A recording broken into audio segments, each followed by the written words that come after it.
Hello my dear friends, this is your friend Dark Fox 3.0 and we are back with a new fanfic. What if Narut unlocked his true power after discovering his parents' secret and built a harem with Anko, Hinata, Yuga, and Femcubi Part 3? And now let's start the fanfic. After a few minutes, the door opened into the classroom and both Aruka and Yugao came in and stood at the front of the classroom. Welcome everyone. Today is the day that you all find out if over the past 4 years you have acquired enough skill to be called a genin shinobi of Konoha, Aruka stated proudly. As you all know, there are 3 parts to this exam: written, target, and practical, Yugao said aloud before lifting a stack of papers from the desk and starting to hand them out. This is the written exam. You will all have 1 hour to answer all the questions and show your methods in doing so. This exam is worth 40% of the overall marking upon graduation, Aruka said as Yugao finished handing out the papers face down on the desks and returning to beside Aruka.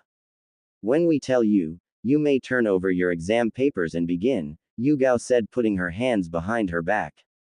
Good luck to you all, Aruka smiled as he looked at the clock as the seconds hand came full. Begin. Everyone turned over their papers, and immediately Naruto knew something was up. As he read through each of the first questions, there was no way in hell a genin could answer them, but then a smirk came across Naruto's face and he looked to Yugao who had the same smirk. Tricky sensei. Very tricky. This looks more like a jonin exam than a genin one. I'm still going to ace it though, Naruto thought before looking back down and starting. 35 minutes later, Naruto stood up and lifted his paper before walking down the row and handing it to Yugao. Finished sensei, it was easy. Yugao smirked at Naruto. That's good to hear, Naruto-kun, since you finished early you can wait outside, everyone else will be along shortly. With a nod, Naruto walked out the door, a smirk on his. Walking to the new target area they had installed after Naruto's demonstration first day, he sat down and closed his eyes, deciding to take a quick snooze.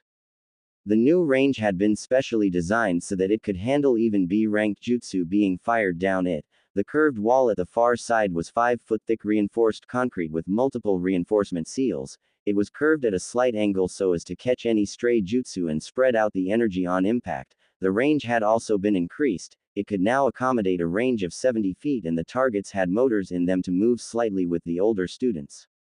After another 20 minutes, the rest of the class came out and Naruto and Kiba smirked at each other as the kunai and shuriken crates were set down.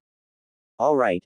Now, unlike your first day here, this isn't just about hitting the target. Now that you all learned where the most venerable points of the body are, would anyone care to recite them if they remember? No bonus points, just a question. Aruka asked, looking the class over. Sakura raised her hand. 8 points: larynx, spine, lungs, liver, jugular, subclavian artery, kidneys, and the heart. Naruto finished for her, earning a glare from the muted Banshee. Aruka nodded. Very good, both of you. The way this passed of the test is marked is accuracy. You will pick and call out your targets before throwing. You can choose either kunai or shrunken for your throws. You will be graded on accuracy and power, and whether or not each shot is at lethal blow level. To make things harder, the targets will be at 70 feet and will be moving. This is what it takes to be a shinobi. You can choose as many targets as you want. Obviously, the more you chose, the higher your score possibility. But for each you miss, you lose extra points. This is also about knowing your own limitations. Don't overestimate your own abilities. Doing so on a mission will cost you your lives, Yugao said with no break in her voice. Once that was said, she stepped out of the way and the target portion of the exam commenced. Shino chose 5 targets and hit all 5. Shoji chose 4 and hit all 4. Kiba stepped up confident, calling 6 and hitting all 6. All his training with Naruto had been paying off. Shikamaru, being Shikamaru, called 4 and got 4. Sai was next, calling only 3 targets and hitting them with ease. Naruto could tell he was holding back but didn't say anything. Next, Hinata was up, scoring 6 for 6. Ino after her with 6 for 6 also. Sakura barely pulled off her 3. Sasuke had been smug and called 7 and hit 7, due to his hours of training and brooding. Until it was finally Naruto's turn to throw. Walking up, he had the box of kunai beside him and he looked down the range. The wind was light, the temperature was mild for the time of day, there was no headwind to mess with his trajectory. he just smirked as he reached for the box, taking out the kunai and setting them on the bench in front of him. 8 points: larynx, spine, lungs, liver, jugular, subclavian artery, kidneys, and the heart, Naruto called out, making some go wide-eyed at what he was saying. Naruto was going for all 8, in the whole of the Academy's history that had only ever been achieved twice, once 9 years ago by Itachi Uchiha, the pride of the Uchiha clan, who was said to be the next Madara, but he ultimately turned out to be their downfall when he killed them all except for his little brother Sasuke in one night before leaving the village. He was now classed as an S-class nuke nin to be killed on sight. The other had been 5 years before that, by Kakashi Hatake, who was now named Kakashi the Copy Ninja and was an Anbu captain before retiring to Jonin after a multiple successful missions and years. Most would have considered that amazing, but the reality of Anbu missions is they are dark and bloody. Yugao had told Naruto that most Anbu break after 5 missions at most, or after 2 years of the lesser duties. Kakashi had survived 10 times that and had been Anbu for 5 years. She respected the man, and as did Naruto, though they had never met. And now here was Naruto trying to be the third in the Academy books to take all 8 points. "Stop trying to act cool, Baka, we all know you can't beat Sasuke-kun," said Sakura, desperately wanting to yell, but with her seal active she couldn't. Of course she had a few supporters who were still die-hard Sasuke fangirls, but the majority of the class just glared at her. For all 4 years Naruto had aced everything. He was currently the top of the class, with Sasuke being second, and it was a well-known fact, but Sakura just refused to believe it, claiming every day he was cheating somehow, and it was the fact that it was that way that pissed Sasuke off even more, that the dope was somehow beating him. Iruka looked at Naruto. "Are you sure, Naruto?" he asked, only to get a nod from Naruto. Yugao smirked. "Let's see if you can do it. I know you've been practicing this for a while now, but let's see if you can put it off." Looking down range, Naruto took his breath as his target started moving. He grabbed his first 3 kunai and launched. Both lungs and heart hit hard as the metal of the kunai embedded into the wood. Wasting no time, Naruto grabbed another 2 kunai and launched them a few seconds apart. The first had more force, it literally spun the target as it hit the liver, as the second ripped through the neck area, showing the jugular was taken out. With the target still spinning, Naruto grabbed the rest of his kunai and threw them. The first whipped the head back as it pierced the underside of the larynx. As 2 other took out the kidneys, 3 other kunai shot wide, making Sakura and Sasuke smirked, thinking Naruto had missed, but all 3 kunai ricocheted off the back wall before hitting the spinning target, hitting the spin both at the lower portion of the back and at the base of the neck, as the third ripped through the side of the target's neck where the subclavian artery was located, and all before the target hit the floor. Naruto stood up, in case anyone missed that, in order. Both lungs, heart, liver, jugular, larynx, kidneys, and finally both upper and lower spine and subclavian artery.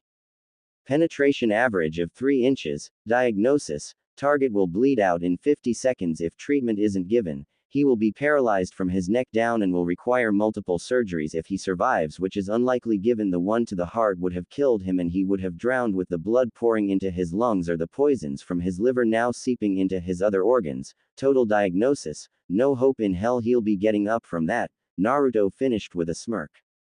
He turned around to see the entire class in utter amazement. He had done all that in under 5 seconds, accuracy and precision, and then calling his hits in the order, which was insane. Naruto just looked to Yugao and Iruka with a smirk. Yugao just shook her head with her own smirk, holding in a slight chuckle, while Iruka was doing his best impression of a fish. Calming down, Yugao gave Iruka a little shake to snap him out of it before they all went back inside to perform the last part of the exam.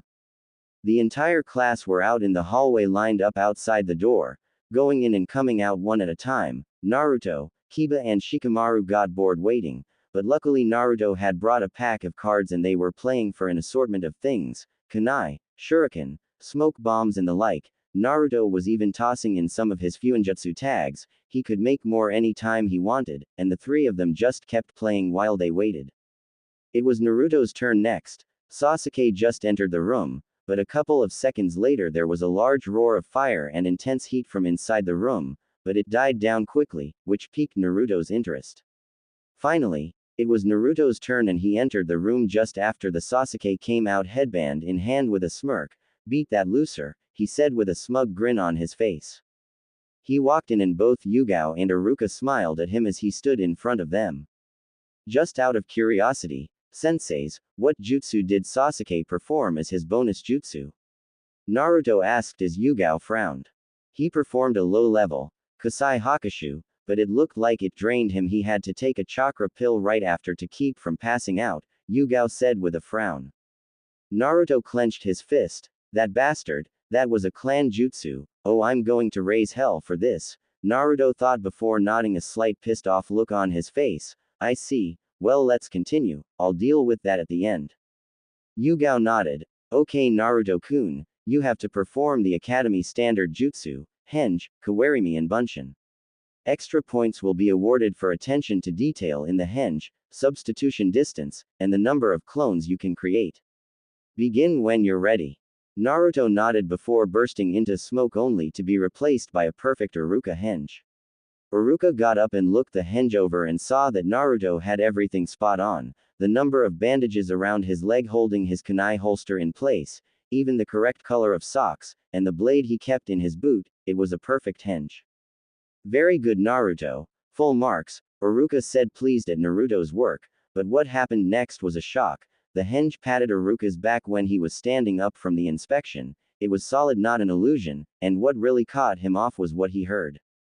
Thanks, Iruka-sensei. Naruto spoke, only sounding exactly like Iruka. It was a perfect copy. Naruto, how did you? Iruka started but stopped when Naruto dispersed the henge with a smirk. That would be my own jutsu. It's been called the perfect henge. It's to do with my density of chakra, what makes my henges solid, and then extra chakra to the vocal cords to change the voice slightly. We suspect it's because of my tenant, Naruto said, making Iruka look at him wide-eyed. Naruto, you know about the seal? Iruka asked in shock. Naruto nodded. Since the beginning of the academy, and don't worry, Hokage Gigi knows, he was the one who told me, and Yugao-sensei was present when he did so. After that a lot of things happened, and she and another who I still can't say because the mission is still ongoing, began training me, as you already know. Oh okay then. Best to get back to the exam then. Substitution next, Iruka said, getting past the fact that Naruto had known the supposed secret the whole time he was at the academy. Naruto nodded before disappearing into a plume of smoke, replacing himself with the practice dummy that he had brutally destroyed out at the target range that was a good 150 feet away and 2 floors below. Both sensei marked down full marks with creativity. After a few moments, Naruto had returned to the room and the target dummy had been taken out of the room. Alright Naruto clones, and try to keep it to the low double digits, no need to fill the building, Yugao said with a slight smirk. Iruka looked at her confused, but then it hit home when Naruto performed the cross hand sign and then exploded into smoke, revealing all the chairs and the desks behind Naruto filled with clones, and not just any clones, solid shadow clones. Iruka blinked, rubbed his eyes and blinked again before sighing, should have seen that coming. Alright Naruto, now one jutsu of your own choosing for extra credit, not that you need it. Iruka smirked. Naruto pondered for a second. Can we do this out in the yard? I'm wanting to show off, and doing this in here would probably blow up the building. Naruto reasoned as his clones dispelled.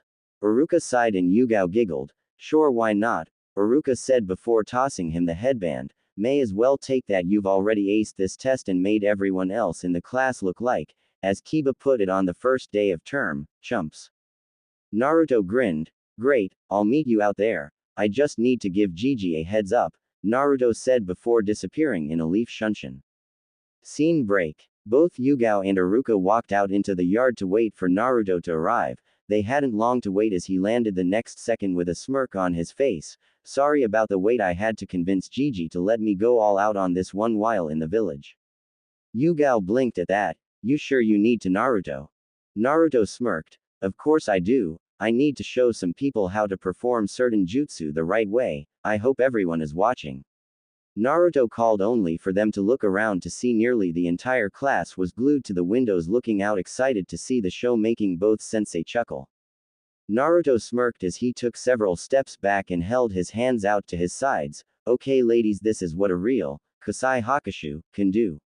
Naruto yelled before colliding his hands together, aiming at the sky. He wasn't holding back, and it showed a lot. The fire chakra in Naruto's palms collided and the second combustion took place. The roar of the flame defended all. It was over 200 feet high and a roaring blue, showing the intensity of the heat, the result of which caused a massive updraft sending a wave of air out from Naruto's center which knocked both Yugao and Iruka on their backsides as the roaring flame continued to burn for the next 15 seconds before Naruto cut the chakra, extinguishing the flame immediately. Naruto smirked, looking at the slack-jawed expressions on the entire class's face. Even Sakura, Hinata, was wide-eyed too, but when she saw Naruto looking in her direction she blushed, as did Ino, and the number of people doing the fish out of water impression jutsu was the total result, with one brooding emo, gnashing his teeth in rage at Naruto, making his jutsu look like a literal firecracker compared to the pillar of roaring flame Naruto had just done with ease. Naruto just looked to Yugao, just out of curiosity. Yugao-sensei, you would know, what is my highest recorded flame height and duration? Yugao smirked. Like you forgot, 270 meters tall, for a length of 50 seconds. Naruto grinned. No, he hadn't forgotten, and what would you have measured and timed Sasuke's at for his test?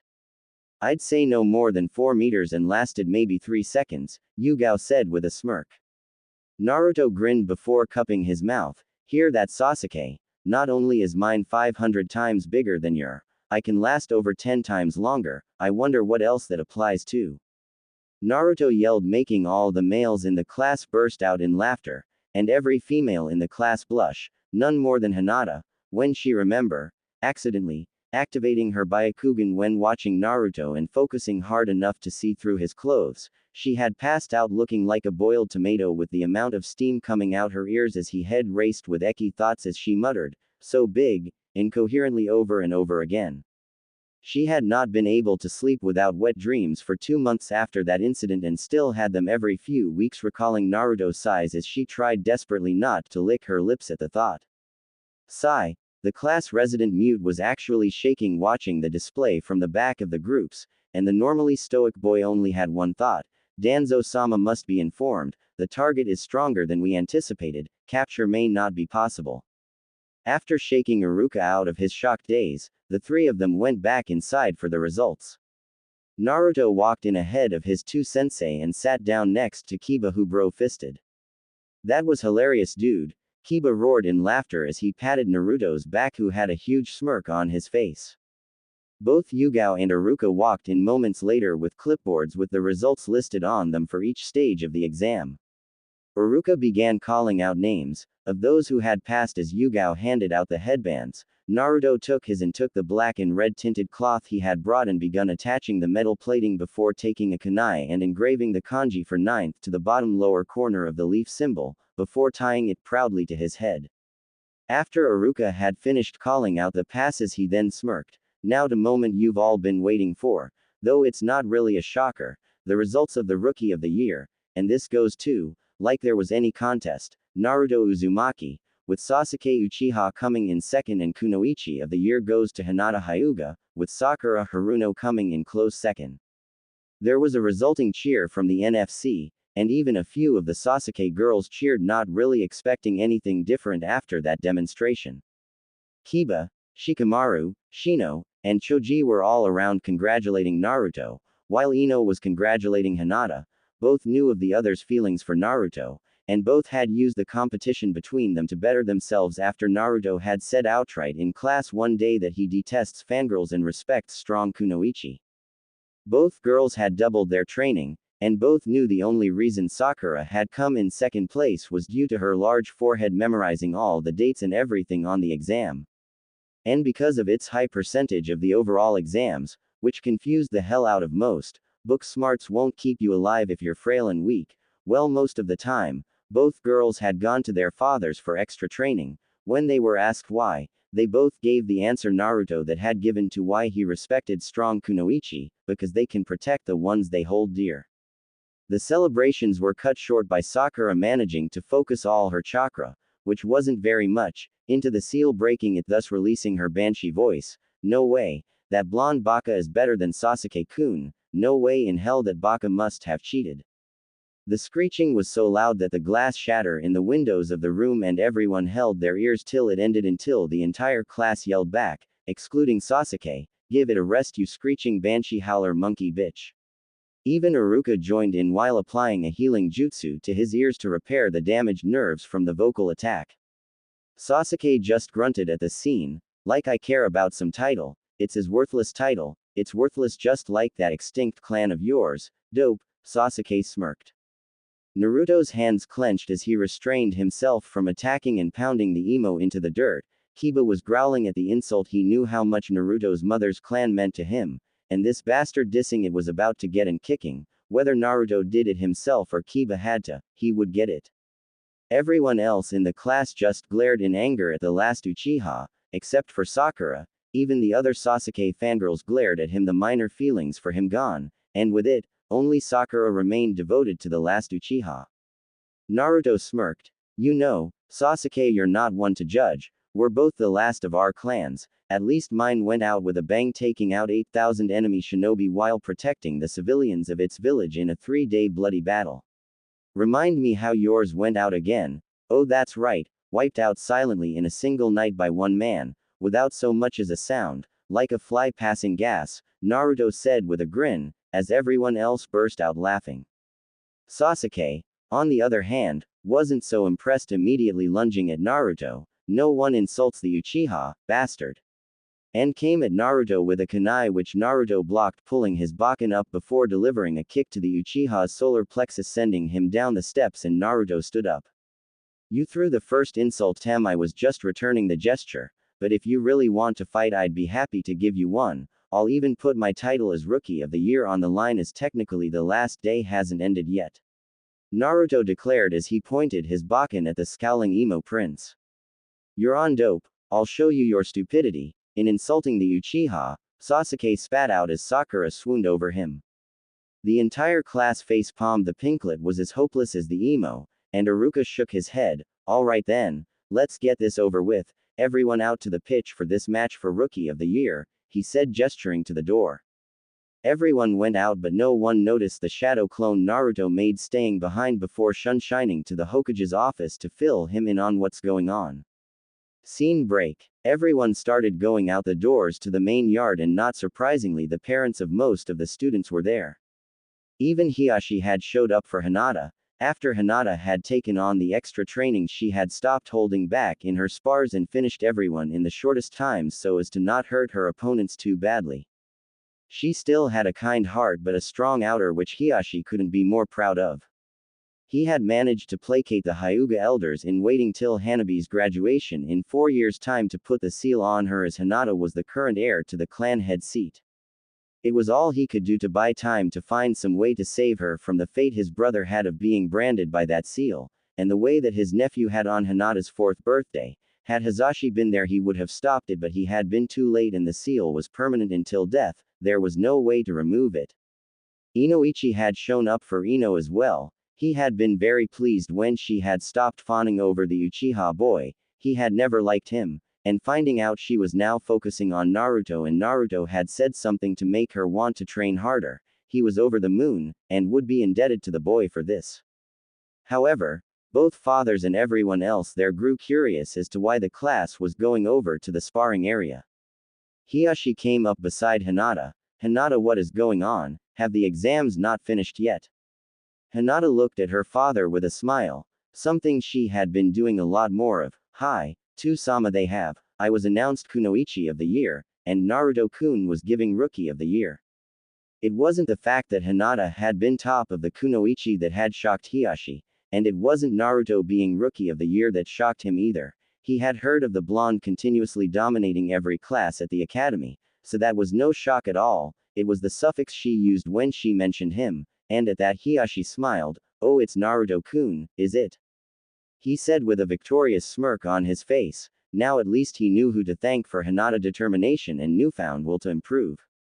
He would definitely have to thank Naruto, though judging from the stuttering and the redness of Hinata's face, she would be giving him thanks herself one day. And that made Hiashi chuckle mentally. You're exactly like your mother, Hinata. Full of love and so caring to those who you love, and if you're anything like her and the other Hyuga ladies in the bedroom, Naruto is going to have his hands full one of these days. but should he even try to hurt you, the blonde will know what it's like to have every chakra point of his manhood sealed shut forever, of however long it takes for cut off the blood flow and make it shrivel up and fall off, which if I remember is 4 days. Hi. Sama it is, Hinata responded, fighting back her stutter and blush as she spoke. The entire class is gathering to watch a spar over insults thrown in class. Naruto-kun fighting Uchiha-san. Uchiha-san started the insults by calling Naruto's clan worthless and Naruto responded by saying, Hinata started, but then she was cut off when Hiashi stopped her. Hinata, did you just say Naruto is from a clan, the Uzumaki clan? Hiashi asked, eyes widened. Hinata nodded. Hi Sama, I did. We found out halfway through the second year shortly after Yugao-sensei joined us. Naruto's mother was the survivor from Uzu, who came here to live after her clan perished. Hiyashi's mind was racing. It had all made sense. He had been part of the squad that had found Naruto after the sealing with both Kushina and Minato outside of the walls when he had served his time as Anbu. He had been in Minato's squad as Genin, and the two of them were close. So he was one of the 12 who had been invited to the wedding. He had thought that the hair and eyes were just a side effect of Minato sealing the kyubi in the boy like his whisker marks. And he thought that the Uzumaki name had been due to Kushina not wanting her name to die out. He hadn't seen her in 9 months, but that was normal. Shinobi often took long missions that could last for extended periods of time, and sometimes friends didn't see each other for years because the time they were in the village didn't match up, but that had been the life, but now it had all made sense. She had been pregnant, and Naruto was Minato's. How he had let it slip by him for so long he had no clue. I'm a fool, Hiashi muttered to himself, barely audible. Hinata blinked. What was that Sama? She asked, not hearing what he had said. Snapping himself back to reality, knowing he would have to have had a long talk with the Sandame about crucial secrets afterwards, he filed that way for later. Nothing Hinata. Now what exactly was said? What was this argument? After several seconds of Hinata relaying what had happened in the classroom, Hiashi was doing everything in his mind not to go over there and pound the Uchiha himself. Well, let's go watch the ignorant boy get his beating then, shall we? Insulting such a clan as the Uzumakis is most foolish, and if Naruto-san is anywhere near as powerful as his ancestors, the Uchiha will not win. Ino and her father had had a similar talk at the same time. Needless to say, Inoichi was shocked to hear that Naruto was from a clan. And Kushina was his mother, but it had answered the question, where had that fire jutsu came from all those years ago? It was an Uzumaki jutsu, and they were renowned for being strong and taxing on chakra. He knew Minato from the academy and they often had words. He was just assigned second head of T&I when Minato became Yondaime, and he figured something had been up when the child the kyubi had been sealed and came back looking like him and with the last name Uzumaki. He had his hunches and this had just confirmed it. And now, needless to say, both fathers were mentally plotting how to arrange marriage contracts for their girls and Naruto. As the groups all gathered around the ground and Naruto and Sasuke walked out into the sparring arena, both Sume and Hana made an appearance. Both were wondering what all the fuss was about when they saw it was Naruto versus Sasuke and smirked as they came up to Kiba. So what the pompous brat do this time to earn himself a beating? And what was with Naruto-kun firing off that fire jutsu earlier? He spooked half the dogs in the kennel without a barrier when they felt the chakra spike, Sume asked, crossing her arms. Kiba looked at his mother. Well, the jutsu was Naruto putting Sasuke down in a big way after the thieving bastard had attempted to perform his own piss-poor version of it, which pissed Naruto off in a big way, it being one of his clan's jutsu and all. Sume's eyes widened hearing that and she grabbed Kiba's shoulders and turned him to her, glaring at him. What do you mean, Naruto's clan? The last Uzumaki died in the Kyubi attack. Besides, weren't all Uzumaki redheads? Kiba looked to his mother, who was normally this pushy on stuff like this, and it was scared him a little. Yay, that's what Naruto said as well, but he said he gets his hair and eyes from his dad. His mother was the only survivor from Uzu, Kushina Uzumaki. Sume's eyes bulged hearing that and she looked at Naruto. He's alive, she said, looking like she had seen a ghost before. She covered her mouth as her eyes rimmed with tears before looking like she wanted to kill someone. Kiba was worried now. Ka-san, what's wrong? What's got you so upset? Sume took her hand away from her mouth as both of her hands formed fists. Kushina was one of my dearest friends. The Uzumaki clan and the Inuzuka both held each other in high regard as we both had the same motto, loyalty and family above all. There was a bond between our clans that stretched back generations. When the Uzumaki were all but wiped out in the Second Shinobi War, the entire Inuzuka clan held the mourning ceremony for them. I became good friends with Kushina in the weeks that followed and even afterward when we were both pregnant again around the same time. You were born first and Kushina was still expecting, but I had gotten word that she and the baby had died. I cried for days over the loss of my friend and her child. Kushina had asked me to be her child's godmother and I had asked her to be yours. Before it all, Sum said as she slowly started to shake with rage. Her fang and claws grew out. I'm going to murder those bastards at the next meeting, she growled out in anger. Kiba's eyes widened hearing that. He hadn't known the Uzumaki and Inuzuka were so close. He had never told anyone else about Naruto's clan, mainly due to the fact when he asked Naruto more about it, he had said to keep it to himself that if the council found out he knew about the Uzumakis and that he was Kushina's son it would bring up questions he and others weren't ready to answer yet. Hana's eyes grew wide hearing that. She had a few memories of Kushina when she was a child, and she had also cried hearing that Kushina and her child had died in the attack. Emotions running high, all three Inuzuka could only do one thing, and that was yell. Naruto smirked hearing the Kiba's family yell, and he couldn't help but mentally yell back, "You got it," as he clenched his fists and his knuckles popped as he rotated his shoulders flexing up. He was actually going to put effort into this fight. It was his time to show everyone just what he was capable of, and Sasuke would be the lucky punching bag that he would be demonstrating on. Naruto smirked as he walked onto the practice area and he felt the memories of his shadow clone come back to him, and then a second later the Sandaime arrive at the side of the ring with two of his Anbu, one in a white boar mask with a single red stripe down through its left eye and one in a white hawk mask with a yellow stripe from the bottom to just below its right eye. Seeing the third fire shadow appear in a swirl of leaves, everyone bowed their heads to him in respect as was custom, except for the last Uchiha who just grunted.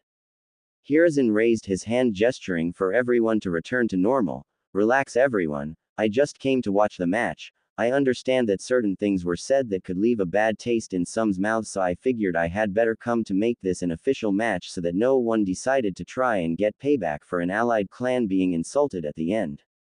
Hearing that, all three Inuzuka pouted a little, miffed that they wouldn't be able to beat the shit out of the Uchiha themselves, but decided that Naruto would do a good enough a job of it for all three of them.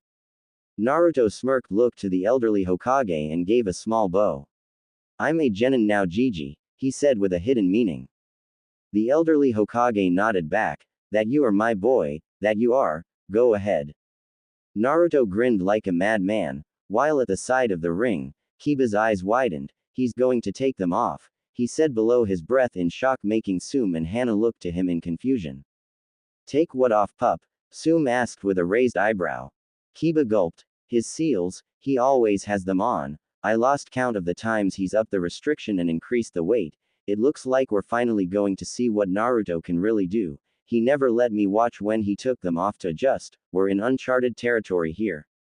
Sum blinked and then looked back to the field with Hana not wanting to miss anything. Kiba's little talk hadn't been missed by the other spectators. Shikamaru was watching as well with a raised eyebrow, curious as to just what Naruto was capable of. He had been watching the blonde over the 4 years and he was still an enigma to this day.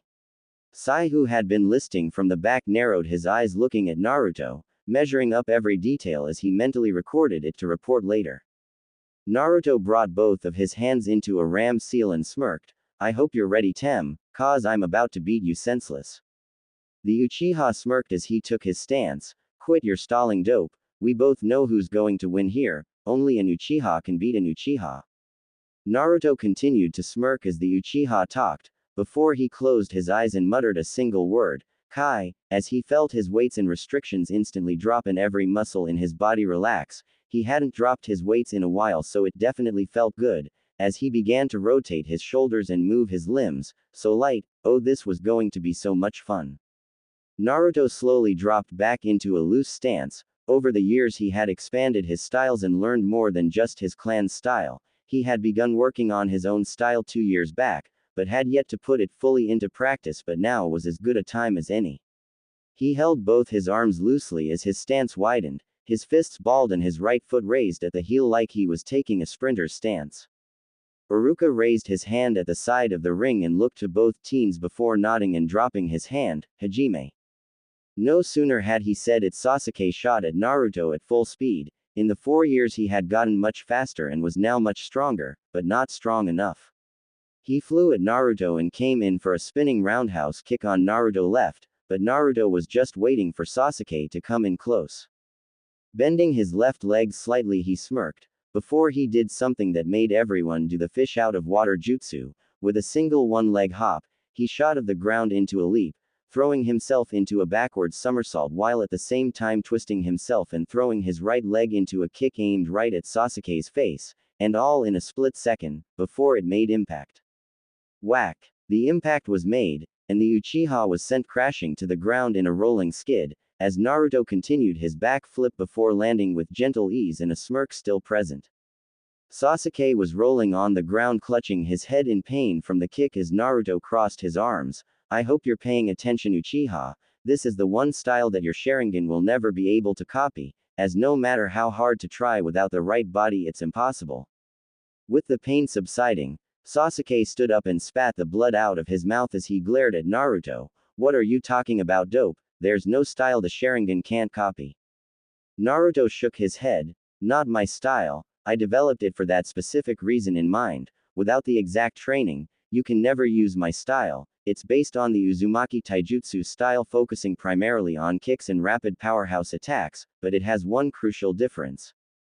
Sasuke snarled and sprinted at Naruto as he pulled out a kunai for an attack. And what's that, dope? Naruto grinned as Sasuke came at him, and he twisted his body slightly before speaking. It's all in a single movement, he said before he threw his balled fist into Sasuke's gut with such speed he was just a blur. Sasuke's eyes bulged and he lurched forward from the impact, but he didn't even have time to get his breath back before a second fist impacted his gut, and then a third, and then a fourth, followed by another and another. They just kept coming, before one came stronger than all the others, and this one sent Sasuke flying and rolling heels overhead in a backward skidding roll before landing in a heap 10 meters back. Naruto stood with his fist outstretched in the same stance that he had stood in throwing the first punch, and everyone watching was looking on in confusion at what they had just seen. For the 5 seconds after the first impact it looked like Naruto hadn't even moved an inch, but yet Sasuke was launched so far compared to the slight movement Naruto had just made. When in reality he was moving too fast for the eye to see and delivered multiple punches to the Uchiha's gut in the blink of an eye. Lowering his stance, Naruto smirked. I've spent the past 2 years developing my style and building my body up in such a way to maximize its strengths. Each day I wore weights that would make it impossible for me to move, and then made it harder with restriction seals adding to the pressure. All the time my muscles were being torn and shredded as I moved, but they healed over and over, each time getting stronger than the last, and all the time I was pulsing chakra through them, strengthening them further. That is why my style can't just be copied. Without my body or training it is impossible to even attempt my style. The explanation got a few nods from around the area. He was right, it didn't matter if you copied the stances or got the movements down right. Without the muscles or the training that Naruto had gone through, the style didn't have the same power behind it. Sasuke growled as he stood up. We'll see about that when I unlock my Sharingan. I'll just prove you wrong then, he said before weaving through his hand signs in a blur before taking in a deep breath. Kaden. Gokaku. Shori no Hano, fire style. Great fireball. Victory flame, Sasuke roared as he spewed out a stream of flames at Naruto, who just stood there as the flames came at him. The crowd gasped as the flames grew closer. But Naruto smirked before he raised his right arm and then pushed it forward. It looked like it had taken no effort, but with a single thrust of his arm the force of wind it created met the fire and overpowered it, breaking it apart before it made contact with Naruto and then continued before it hit a very surprised Sasuke, who was sent flying backwards and hit the wall on the other side of the academy, causing a Sasuke-sized crater, with a groaning emo prince in the middle of it whose head was spinning. Naruto crossed his arms. Give up yet, Tem? Sasuke pushed himself out of the crater only to fall flat on his face. The emo wasn't done yet, but his head was spinning, and his legs were like jelly. How is he this much stronger than me? I'm an Uchiha, I should be crushing him. Standing up, Sasuke smirked as an idea came to him. What's the matter, dope? Finally realize how worthless you and your clan are compared to that of the Uchiha. Yours couldn't even be considered a clan. Your whore of a mother probably just spread her legs for the first willing fool she could find. Hearing the insult, those who knew Kushina started releasing ki as they glared at the Uchiha, each of them mentally willing Naruto to kick the hell out of him. Tsum yelled as both Kiba and Hana desperately tried to hold her back, remembering the Hokage's words moments before. But at that moment he looked like he wanted to kick the crap out of the Uchiha himself for his words, but everything suddenly went to a dead screeching halt when a huge burst of ki was released in the middle of the area as Naruto's hair shaded his eyes, and there were a few gulps around the area as the ki spiked. Yelled before launching at the Uchiha, who at that precise moment realized his plan had just backfired in a major way. Naruto took off at high speed, leaving a single creator from his footstep as he launched himself. He was so fast no one had time to think before a balled fist made contact with Sasuke's jaw and sent him skyward, launching him 30 feet into the air. Naruto bent his knees and launched himself up to meet him, creating another creator on launch. He came up to Sasuke, who had a glazed look in his eyes like he wasn't even there, but Naruto raised his leg high. Don't you ever. Naruto yelled as he dropped his leg on Sasuke's gut, firing him towards the ground hard. Sasuke hit the ground and bounced up as his eyes widened as he came back to a world of pain, only to see two slit red eyes glaring at him as Naruto was on him again, talking about my mother again. Naruto finished as he swung around and caught Sasuke's face with his boot hard and sent him shooting like a missile towards the wall he had previously hit, but this time he hit it with a crash and brought the whole wall and roof down on top of him. Everyone looked wide-eyed at the strength Naruto had just displayed. It was clearly well above Genin level. Hell, most Chunin and Jonin weren't that strong to be able to put someone through a wall with a kick. Took a lot more strength than the average shinobi could muster even with daily training and major chakra reinforcement. Naruto growled, looking at the collapsed wall and the unconscious form of Sasuke inside, as he slowed down his breathing, his eye returning to their calm blue. Naruto crossed his arms. Well, that didn't go as I was planning it to go, but the result is the same nonetheless. What now, Gigi? The elderly Hokage sighed, shaking his head. Not much else for it, Naruto my boy. Sounds like word of your mother has gotten to the ears of those here, so there are only the formalities left of the matter now.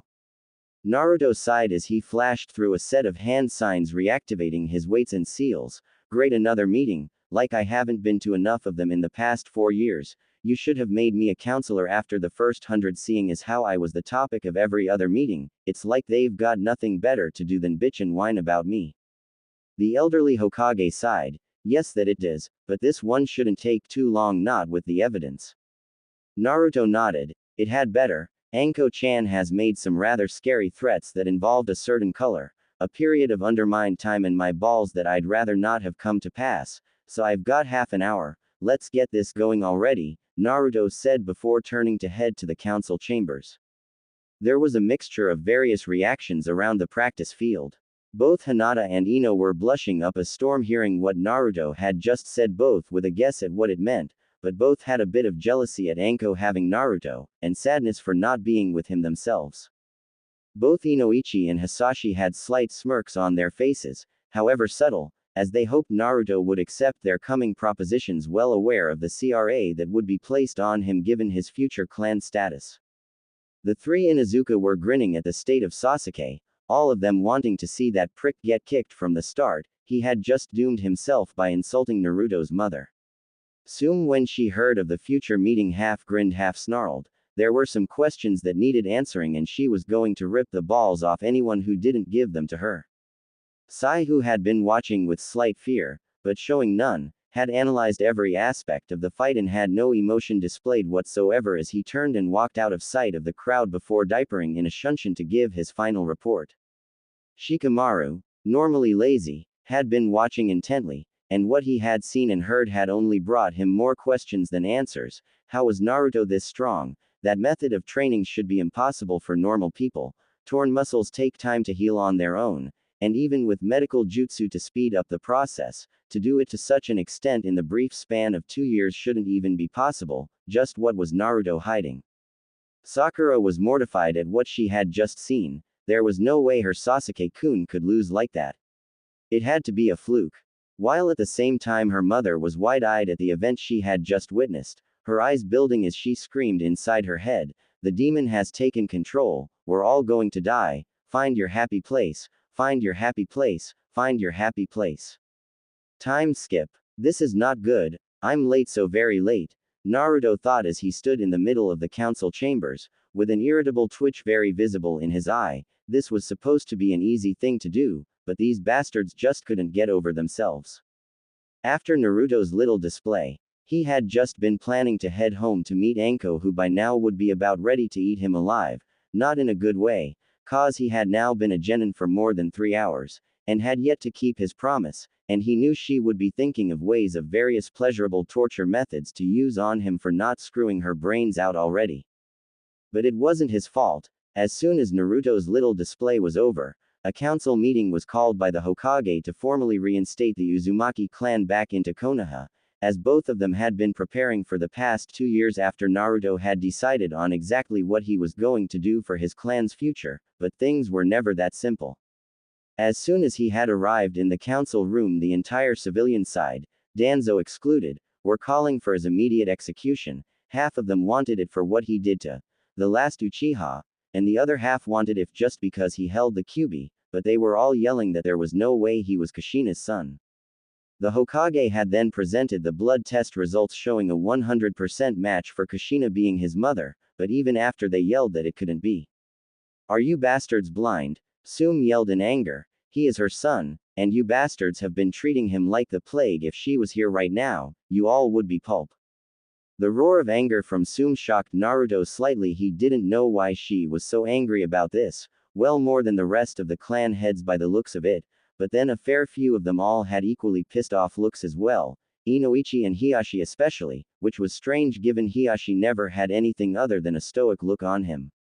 But it doesn't make any sense. Who is the boy's father then? If his mother is Kushina, what is the other part of his blood? Asked one of the civilian counselors. "Like it matters," barked Sum. "What I want to know is why I was told that both Kushina and he died the night of the Kyuubi attack. Why was I lied to? I was meant to be his godmother for sake." That caught Naruto off guard and he looked to the angry woman in shock. "Godmother," he said in shock. The letters his parents left him hadn't mentioned anything about godparents or that Sum was one of them, so this was news to him. Sum reined in her anger before looking to Naruto. "Yes, Naruto, your mother and I were close friends back in the academy, and both of us were pregnant at the same time. I was to be your godmother, just as she was to be Kiba's and was already Hana's." Naruto's fists clenched. That had hit him hard. I never knew. Her and Two-san's letters to me never said anything about any godparents. Had I known I would have. Sum smiled sadly. "It's alright Naruto, I know you would have told me. She likely didn't mention me because she would have thought I'd be taking care of you. I would have too. I would have adopted you right into the clan and kept you safe, and Kiba would have had a brother figure 12 years sooner than he did," Sum said with a smirk as both her and Naruto smiled at that, but hers faded as she stood up. "Now someone tell me why," voice filled with anger making some of the civilian in the room gulp in fear, but none more than the two pristine elders Homura Mitokado and Koharu Udatane. But in an instant the anger Sum was releasing was dwarfed by a surge of ki from the Hokage, making the woman gulp in fear as their leader reminded them why he was referred to as Kami of Shinobi. Hiruzen's eyes were filled with rage as the ki rolled off him in rage. He had been seething in it for the past few moments, but finally he had snapped. "Sum-san, would you kindly tell me who it was that told you of Kushina and young Naruto's death? I had not been aware of you being his second godmother. As far as I knew, only Naruto's father had chosen godparents for him, but to hear that people have been told he died is most troubling, and I would like to find out why this has been so," the Hokage said in a low voice, making his anger known on the matter.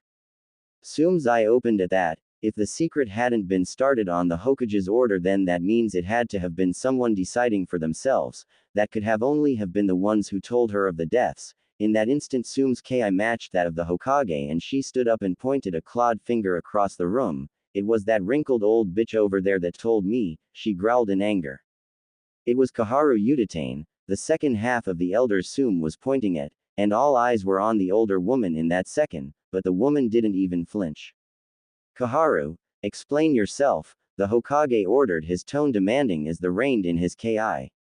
The older woman remained steadfast as the questions were asked. She hadn't been a shinobi for 50 years for nothing. She stood up before answering. I have no regrets for my actions, nor do I deny them.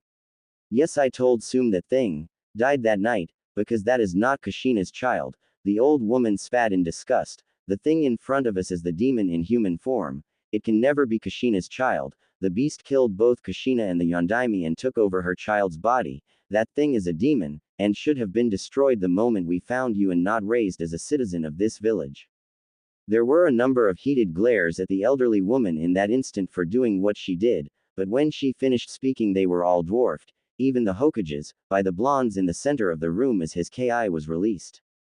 You bitch! Naruto yelled out in absolute rage. His eyes immediately turned from sapphire blue to crimson red and his pupils turned to slits. His canines grew longer. His whisker marks grew more pronounced. His hair grew out slightly and was more wild and his fingernails grew into claws. You 1 second only to be gone, the next only to reappear at the side of the council chambers holding the old crown by her throat. It's because of you.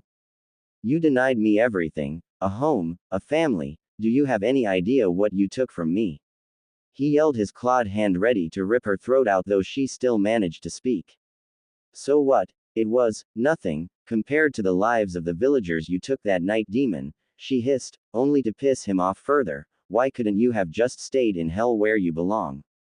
Naruto hit the breaking point at that moment. He had just snapped.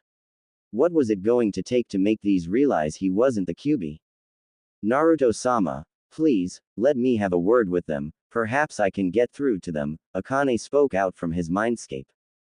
Okay, Akane-chan, but I think some truths need to be told first, Naruto thought back as he then dropped the counselor, as he had 3 Anbu guard around him, all with their ninja drawn ready to drop Naruto on orders, but no sooner had the counselor been dropped, than the 3 Anbu found all their ninja blades cut in half and lying on the floor, and the blonde was gone. Only for him to reappear back in the center of the room, his eyes returning to their normal blue. He then looked to the Hokage. Hokage-sama, I'd like to request that the actual truth behind what happened that night actually be told, and the facts about the Kyuubi be revealed. This got some shocks from others around the room, the fact that Naruto knew the Kyuubi was inside him for one, and the fact that the Hokage had known and never told them.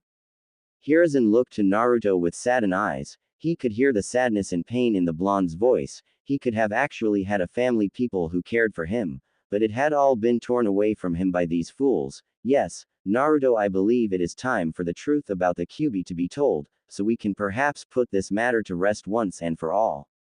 Naruto then dropped to his knees and then crossed his legs as he sat down. This was going to be one long talk, and he was in for a pleasurable hell when it was all over, courtesy of Anko.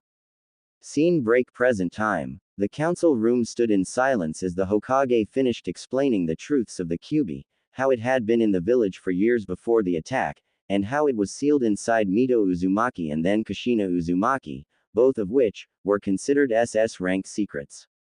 And then on top of that, the fact that a masked assailant with a Sharingan attacked Kushina the night she was giving birth, only to rip the Kyuubi from her and control it with the Sharingan to attack the village, and it was the same man who killed the late Bawako Sarutobi, wife to the current 3rd Hokage, while she was assisting in the birth, and that the Yondaime had been there to reinforce the seal during the birthing so the Kyuubi wouldn't break free. They still didn't want to reveal him as Naruto's father just yet. Naruto got to his feet. Do you see now? The Kyuubi has been in the village walls from the beginning. She never wanted to fight or destroy anything. As usual, conclusions were jumped to without all the facts. Naruto stated, his anger under control. Clenching his fists, Hiashi held in his anger for the pain that had been caused his best friend's son. Had he known, he too would have pushed for adoption for Naruto. Screw the elders. But now to hear that it was never the Kyuubi's fault for the attack, and to hear that even that blame had been misplaced, he was sickened by what he heard. But he steeled himself to get more information. Hokage-sama, might I ask how you came across this information and how we know it is viable? It could all just be speculation. Not that I doubt it, I just wish to know its source and if it's reliable. The aging Hokage sighed and looked to Naruto, who nodded and stood up. It was 4 years ago, the day before I started the academy. that I first made contact with the Kyuubi, through the seal. This got a variety of mixed results, the shinobi gulping hearing the fact the boy had been talking to the Kyuubi for so many years, while the civilians, well, their response was predictable as always. Traitor, demon, it's all lies, he's the Kyuubi, put him down. Needless to say, they were quickly hit with a blast of Ki which made them shut up instantly. Naruto sighed before continuing, after meeting with the Kyuubi and being told what really happened, I immediately went to Hokage-sama to report what I had been told, and through comparing what she told us to events that happened we came to the conclusion she was telling the truth. A few of the clan heads blinked at a certain phrase and Inoichi was the first to speak. Excuse me Naruto-san, but did you just say she, as in the Kyuubi is female? Naruto nodded. Yes I did, and her name is Akane. A few of the males in the room blinked at the fact while Sum growled, what shocked a woman is the strongest of the Biju. This immediately got the male clan heads sweating while shaking their heads. No, Naruto and Hiruzen just chuckled at Sum busting their balls like that. Naruto-sama, may I speak now?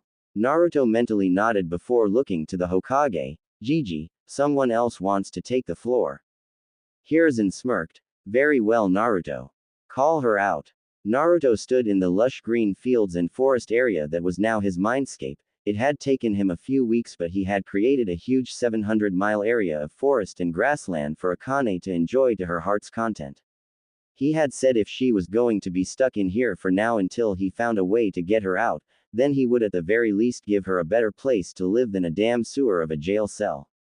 Looking around, he smiled at his work as he looked over the large expanse of area that stopped at a beautiful sandy beach with a crystal clear ocean. He had even filled the forest and grasslands with some smaller animals, insects and birds to make it more appealing. There was even fish in the ocean. It was a paradise in his mind. Looking back over the grassland, he saw the house he had made for her, a small little cottage. That was all she had said she wanted. It was a single-floor building with a simple wooden frame and walls. The trimmings had been painted white and the main body was a light brown with 2 windows on the front and a thatched roof. The front door was solid oak with a white wooden frame. It had a whitewashed wooden patio outside with a garden filled with the most beautiful flowers Naruto thought of. Naruto started over to the small cottage, wiping his brow as he went. Creating all of this had been a tireless job, but he was glad to do it. Akane was innocent of any wrongdoings. After all, it wasn't her fault she had been controlled, though Naruto still suspected she blamed herself and he hoped he could make her see it wasn't her fault. Opening the door to the cottage, Naruto stepped in and admired his work for a moment. The flooring was solid wood with a polished finish. The walls were a warm pale orange color. As he stepped into the small open-plan single floor, the kitchen was over to the right, and all the utilities were solid oak with a white marble countertop. There were a sink and stove all set up and a fully stocked fridge. To the left there was an open-plan living room with a number of sofas and recliners with a stove against the wall where they all circled it and it was burning welcomingly. Though looking around, Naruto could see Akane anywhere inside. He knew she wasn't outside, so because she said she had something inside to give him when he was finished, so there was only one other place where she could be. Naruto started over to the left side of the cottage and the small hallway that led to the single bedroom and bathroom that took up the far left-hand side of the house. Coming to the door, Naruto stopped and knocked twice before waiting for a reply. Come in Naruto-sama, Akane called through the door. She had insisted on calling him that regardless of Naruto's attempts to get her to do so otherwise. Hearing her call him, he opened the door and walked in. The interior was designed to how she had requested it. The room was a large square painted a fierce warm fiery red with slightly lighter petal designs on it, like cherry blossom petals falling from their trees. The far wall had a large crystal stained glass window which let the sunlight fill the room, and in the center was a large queen-size bed with a hanging canopy above it, with a pure white quilt and pillows, and in the middle sat Akane in the Seiza position, wearing the white kimono with black trimmings that Naruto had made for her on request. Closing the door, Naruto smiled to her. All finished Akane-chan, I hope you like it. Akane opened her eyes and gave Naruto a warm smile back. Yes, it is more that I could ever ask for, Naruto-sama, thank you, she said as she got up from the bed and took out a red scroll from inside her sleeve. The main body was red with black edges and it had an old wicker body. Naruto blinked as he looked at the scroll. He didn't remember making that. Akane-chan, where did that scroll come from? You didn't have it before all of this, I'm sure of that. She was only wearing rags before, so where had she hidden it? Akane smiled as she held out the scroll for him. It's a special scroll, Naruto-sama, one that only I can summon wherever I am. It's the contract for the fox summons. I'm its guardian as the strongest of the foxes, the Kyuubi. That name is only a title, and because of this the foxes have never had a summoner, she said as she handed the scroll. I wish for you to have the honor of being our first summoner, Naruto-sama. Naruto looked at the scroll, surprised at the sudden offer. He had read about summoning. All of the greatest shinobi had them, and even the clans of Konoha had them. The Uchihas had the crow and raven contracts, the Sarutobis had the monkeys. The legendary Sannin each had their own Tsunade. The legendary medic and granddaughter to the first Hokage and grandniece to the second held the slug contract. The toad Sannin Jiraiya held the toad contract, which was also the one his father had used. And then Orochimaru had the snake contract, which Anko also had signed. There were a number of other contracts floating about, but the chances of him signing one of them before he even became a shinobi were near impossible. And there were some that the Hokage had sealed away in his vault as they were deemed too dangerous to allow average shinobi to sign.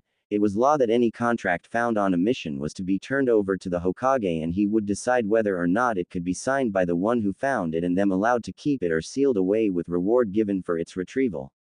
Looking at the scroll, another thought hit him and his eyes went wide. Akane-chan, if I signed this, then couldn't I technically summon you out of this seal into the physical work?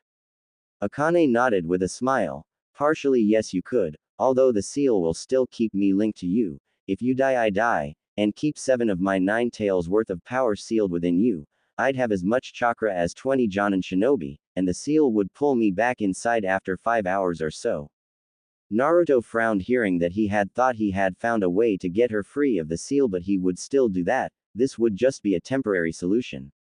He nodded to her. That will have to do for now. Now where do I sign? He said as he opened the scroll and saw the long slots for his signature and the smaller space for his fingerprints. Knowing what to do, he put his finger to his mouth as he channeled chakra into his teeth before drawing blood. He signed his full name and then covered each fingertip in blood before pressing them in the space and closing the scroll back up before handing it back to Akane. She took it smiling. Thank you for accepting, Naruto-sama. Naruto smiled back. Of course, I would, Akane-chan, and if it's a step closer to getting you out of here, I'd do anything. Akane smiled at his passion, but slowly it faded to a frown before she spoke. Naruto-sama, if I may ask a question, why are you doing all this? After all, she started, but Naruto cut in. Because I don't blame you at all, Akane-chan. I don't blame you for any of it, and you shouldn't have to suffer for what you didn't do. That's something I know all too well, Naruto said as he began to frown. Akane's hair shaded her eyes as she looked to the ground. I'm sorry, that was all she started again. No, it wasn't, Naruto snapped. None of it was, he said, putting his hands on her shoulders. Nothing that happened to me was your fault. I wish you could see that you did nothing wrong. He said as she looked up into his eyes. It was because of you that I survived. You healed me after each attack, after each beating. It was you who saved me and healed my wounds. You couldn't protect me, so you took away my pain as best you could. I owe you so much, Akane-chan. Akane's eyes began to water hearing his words. They shattered what resolve she had left, and she wrapped her arms around Naruto and started crying into his chest. Naruto wrapped his arms around her smaller form and held her, whispering soothing words into her ear as he ran his hand through her beautiful crimson hair. One thing he hadn't noticed before was how small she was. He stood at a reasonable 5'7", but she was at least half a foot shorter than him. He took in a breath and smelled the raspberry scent from her hair. She had said it was her favorite fruit, and now realizing how close the two of them were, he could feel her smaller form trembling. He held her tightly as she cried into him, and it was like that for a few minutes until that she began to calm down, and a noticeable blush came on her face, realizing how close they both were. Naruto saw the blush and gave a slightly amused smirk. He had seen the same blush on Anko when he beat her at her teasing game, and a thought occurred to him, could she have similar feelings? Looking down at her, he had to admit she was beautiful, though slightly on the smaller side compared to Anko, but then she was younger.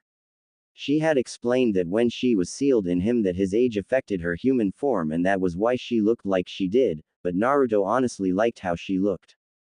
Her form was small but not malnourished. She had a rather slimming figure with slender arms that were just muscular enough to still look feminine, and she had a chest that would give Anko a run for her money. And her crimson hair was absolutely stunning. Combined with the blush she was currently sporting, she looked adorable. Akane-chan, Naruto said as he brushed her hair behind her ear, making her tremble at his touch and her blush deepen. Why are you shaking? He asked in a teasing tone. He felt her immediately tense at his words. NN Naruto-sama, she said, her blush getting even deeper still. She almost was all red like her hair as she tried not to look into his eyes. With a slightly wicked smile, Naruto took her chin and gently tilted her head upwards till they were both looking eye to eye, her looking into his cerulean blue eyes, and he into her deep red eyes that held so much beauty behind them. Akane-chan, please be truthful with me, do you have feelings for me? Naruto asked, his voice gentle and soothing. Akane found herself relaxing more and more hearing it, as she slowly started to tear up before she buried her into Naruto's chest.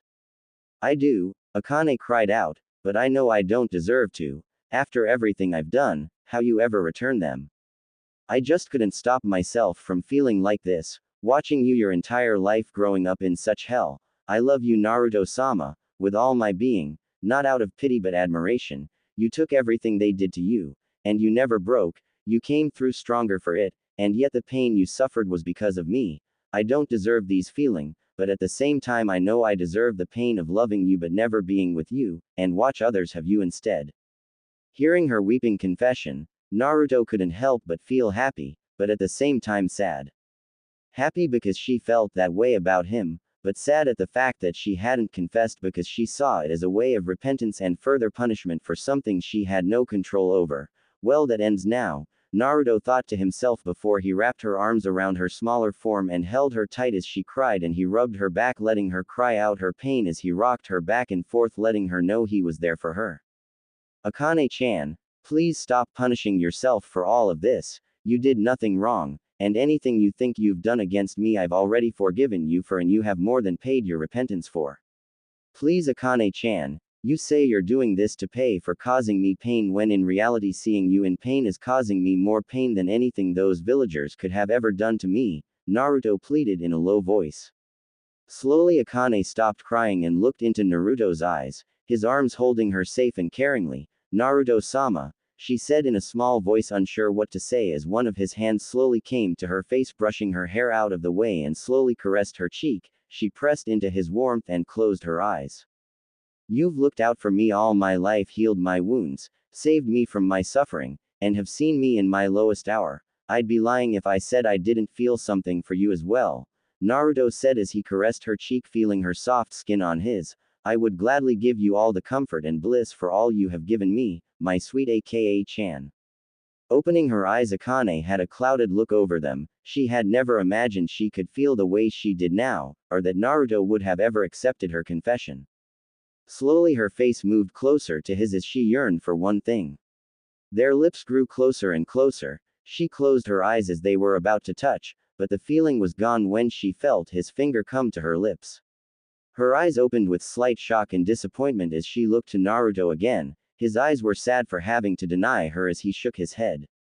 I'm sorry, Akane-chan, we can't, not yet. I promised Anko-hime that she would have to approve any girl who wanted to be with me until she gives you the yes. We can't, Naruto said with a small frown. Akane frowned as well before she hugged Naruto, her head resting on his chest. It's alright, Naruto-sama, I can wait. I know Anko-san is a reasonable girl and we share the same love. Just promise me you won't make me wait longer than I have to. Naruto smiled as he hugged her back and sighed contently. I promise, Akane-chan, I promise. Flashback end. With the Hokage's go-ahead, Naruto nodded and turned, walking to the center of the room before raising his hand as he channeled chakra into one of his teeth, sharpening it as he pricked his left thumb before smearing it on his right palm and starting to cycle through the hand signs, before raising his right hand and calling out, Kuchio's no Jutsu, Kyubi.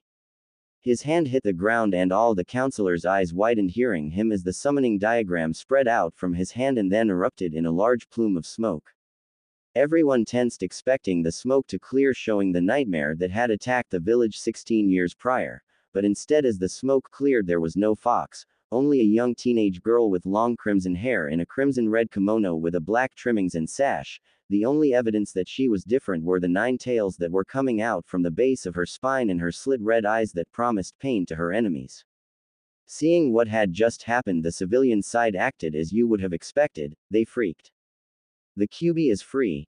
Quickly kill the monster before it can escape. The demon brat had doomed us all. Hiruzen clenched his fists and was about to silence them with his ki when someone beat him to the punch. Akane's fists clenched in a force that felt like 1,000 deaths washed over the entire room, making the civilians pale and shut up as the pressure mounted on them from the girl. You're the monsters. Akane roared in anger. You call me a monster? After all that you have done. She continued, her eyes glowing red in anger as her teeth turned to fangs. The things I have witnessed from my seal, things not even demons would do, attacking a child. You bastards make me sick. If it weren't for Naruto-sama, I would destroy you in this Kami-forsaken village for what you have done. Not even the Shinigami would devour your souls for fear of poisoning himself with your stupidity and cowardice. The clan heads were brought into shock at the sudden outburst. They were aware that Naruto had been treated poorly because of his status as Jinchuriki, but this had been the first any of them had heard of attacks. Tsume's claws were starting to grow as her anger grew. Hiashi was doing his best to restrain himself from activating his Byakugan, and Inoichi was clenching his fists as they realized there was more kept from them than they had realized as they looked to the Hokage as his eyes were shaded over by his hat. His anger only visible by the slowly splintering arms of his chair as he gripped them with his hands, as he remembered each of the times Naruto had been brought to his office. The last time had been one of the tamer attacks and Anko had stopped it before it had gone further. Naruto placed his hand on Akane's shoulder to calm her down. Feeling his hand, she understood and slowly brought her ki down as she calmed down. Akane-san. Tsume spoke through gritted teeth as she tried to contain her rage. What do you mean attacking a child? Akane turned to look at Tsume. She could hear the anger in her voice as her own slowly settled down and frowned before she answered and looked to Naruto for permission to tell them. Naruto's eyes were shadowed by his hair, but he gave a single nod of the head subtly to go ahead. With a frown, Akane nodded back as her fists began to clench, keeping herself in check before speaking. I'm referring to the savage attacks that Naruto-sama suffered for years, because of these stupid, blind, ignorant civilians. Why he still wants to stay here I do not truly know. I have pleaded with him over the past 4 years just to leave. There is not a street in this village that he was not chased down by mobs to be caught and beaten till near death. The things Naruto-sama has suffered under the monsters in this village, I would not wish on my worst enemies or even the worst criminals. Even some of the things done to him most criminals wouldn't have done out of human decency.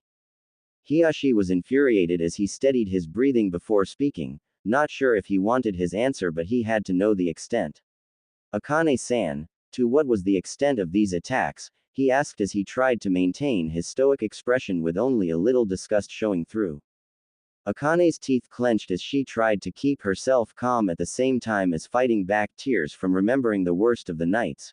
Focusing more on the anger to save her dignity, she snarled slightly. You mean how they crucified him to a wall with kunai and processed burn him alive, hung him off a tree by his ankles and used him as target practice for kunai or shuriken, cut his fingers off, run him through with katanas, spears, gouged, burned and ripped his eyes and tongue out, before piercing his eardrums, before tossing him into a river, all before he was 6 years old.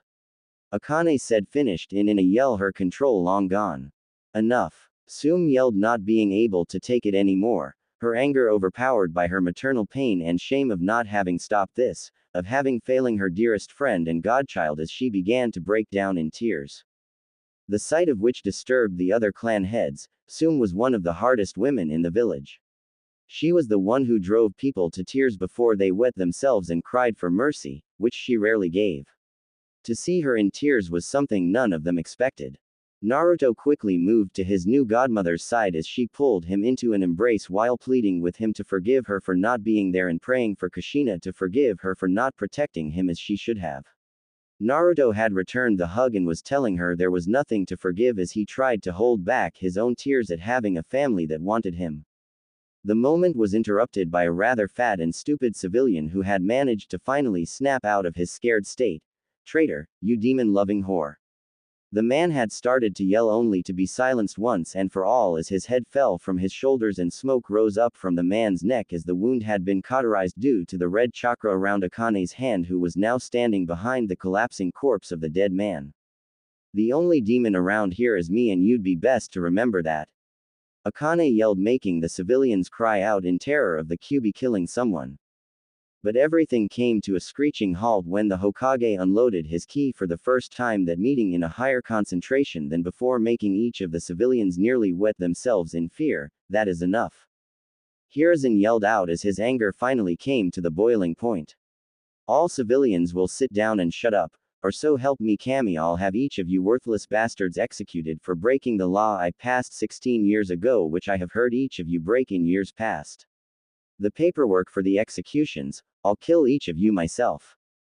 The civilians quickly retook their seats in fear of the Hokage making good on his threats, though some were sitting uncomfortably after emptying their bowels in their pants, and there was a rather unpleasant smell while two Anbu started spraying the floor down with low-power water jutsu and spraying some air freshener until after the meeting. Hiruzen cleared his throat. "Now, Akane-san, you have been called here to attest to the events that happened that night 16 years ago. Can you present any evidence to confirm the fact that you were under genjutsu?"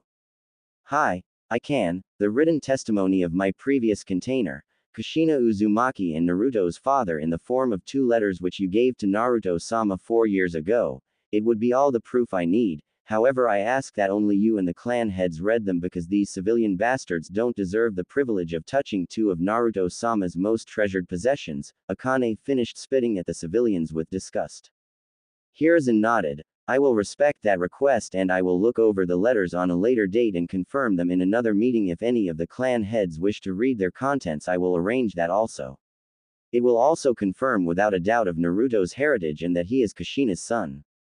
Tsume and Naruto finally broke their hug as Tsume looked to the Hokage with a fire in her eyes, one of anger directed at the old man. "With all due respect, Hokage-sama, why did you wait until now to reveal Naruto heritage? Wouldn't 16 years ago have been better?" Slowly Hiruzen nodded, not angry with Tsume's outburst, as he understood it, as he had been cursing himself for not doing it all those years ago. Yes, revealing his heritage all those years ago could have prevented all of this, but it also could have cost Naruto his life. Kushina and Naruto's father were both heavily wanted and revered in the war, and to name him as their child would have put him under constant threat with them both gone. Then why not have let us adopt him into the clans back then? We could have protected him from any attacks.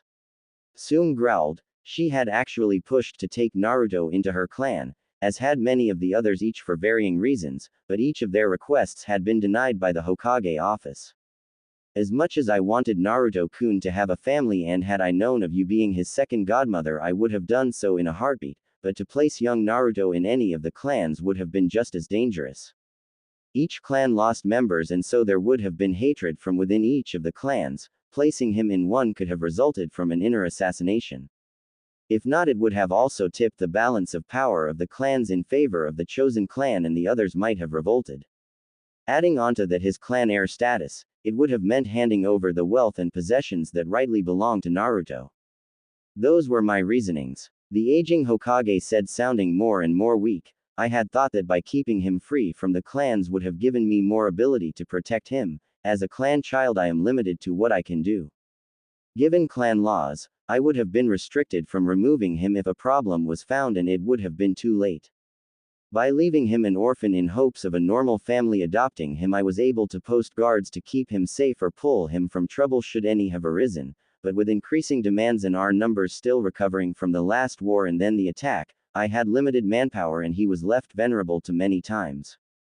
For this, I have begged Naruto's forgiveness on many times, and I will do so many times more, and while I cannot make right the wrongs of the past, I will see they are somehow given justice for," Hiruzen said as he started getting some fight back in his voice. This seemed to scare some of the civilians as to what justice he was referring to when he meant by given justice. While the clan heads were nodding in approval, as was Naruto. Hiruzen had told Naruto about the clans trying to adopt him when he had first been born. And he had explained his reasoning just as he had now. Naruto understood that as Hokage he had to look out for everyone in the village and not show favor on any single clan or person. His father had known this also, and he wasn't angry at Hiruzen for failing to protect him. He blamed the foolish civilians for that. They were the ones who had caused the pain out of their stupidity, and now they were going to start paying for it, even if it was just a little. As of right now, all those who have had a record of any assault on Naruto are hereby ordered to pay over half their estate worth to the Uzumaki clan as recompense for crimes against the clan. Furthermore, anyone who is suspected of knowing about, partaking or had any involvement in the attacks is ordered to report to the T&I department to have their minds checked and their crimes recorded before paying the same amount. Anyone who refused to do so will be stripped of their citizenship and executed, and all of their estate will go to the Uzumaki clan, and should any of them have a second crime recorded or attempt to do so, will suffer the same fate. Hiruzen ordered. You can't do that, we have rights. Another dumb civilian yelled in outrage at this decree. Hiruzen simply waved a hand and an Anbu came out of the shadows and ran a katana through the man's head, killing him instantly, making the other civilians grow a shade paler at the death as more bowls opened and more air freshener was needed, though it wasn't doing much good at this point. I can do this, and I am. In fact, I am ordering each civilian council member to be first in line for a mind check with T&I, and each of you had better pass, as I am ordering your removal from this council should you fail, as well as the reparations to young Naruto's clan, Hiruzen said with a scowl. Hokage-sama, may I make an additional request? Naruto asked from beside Sume. Getting a nod, he continued, while we're on the subjects of reparations, one Sasuke Uchiha has stolen the workings of the Uzumaki Kaiden, Kasai Hakushu no Jutsu, and used it without permission in his Genin graduation test as his final jutsu. Under clan law, I demand compensations are made for the stolen jutsu from the Uchiha clan, and whoever gave him the knowledge of the justice workings pay as well. The only other people who knew of its workings were the counselors in this room, and I highly doubt any of the clan heads would do such a thing as to pass on a jutsu without source of its origins. I request that it be an additional topic in the mind search by T&I. Hearing the request, Hiruzen nodded. By my order, reparations will be made for the stolen jutsu of the Uzumaki clan and by the Uchiha clan, and the culprit will be found and pay as well. No sooner had Hiruzen said that there was a loud bang at the door of the council room door, making everyone look to it as two Anbu dropped down katana as the ready to defend the room before the next hit burst the door open, revealing a very frustrated Anko. Naruto. Anko yelled as the doors flew open. I said 1 hour, it's been 3, you know what that means. Naruto gulped slightly while he knew he was stronger than Anko. She was rather scary when she didn't get her fun time or dango and ramen. And right now she was walking over with him in her sights, licking a Senbon needle with a dangerous glare on her face that was scaring most men in the room. Naruto quickly raised his hands. Anko-chan, please let me explain, it wasn't my fault. I was planning to come right home, but then all this happened and I couldn't get out of it, he said very quickly as she was coming ever closer. Akane-chan, a little help here. Naruto yells in a last-ditch attempt to save his balls. Akane quickly rushed over to beside Naruto. Anko-chan, Naruto-sama is telling the truth, he was doing his best to get back to you, but the dumb civilians just wouldn't let him go. Anko completely ignored her as she got to Naruto and grabbed him by his shirt collar. I don't care. I just want you to shut up. The second Anko said that all the male clan heads and civilian males pinch their noses to keep from fainting due to blood loss, Hokage included.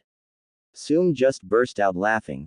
Ha ha ha ha, and I thought the females in my clan were bad when they're in heat, ha ha ha ha.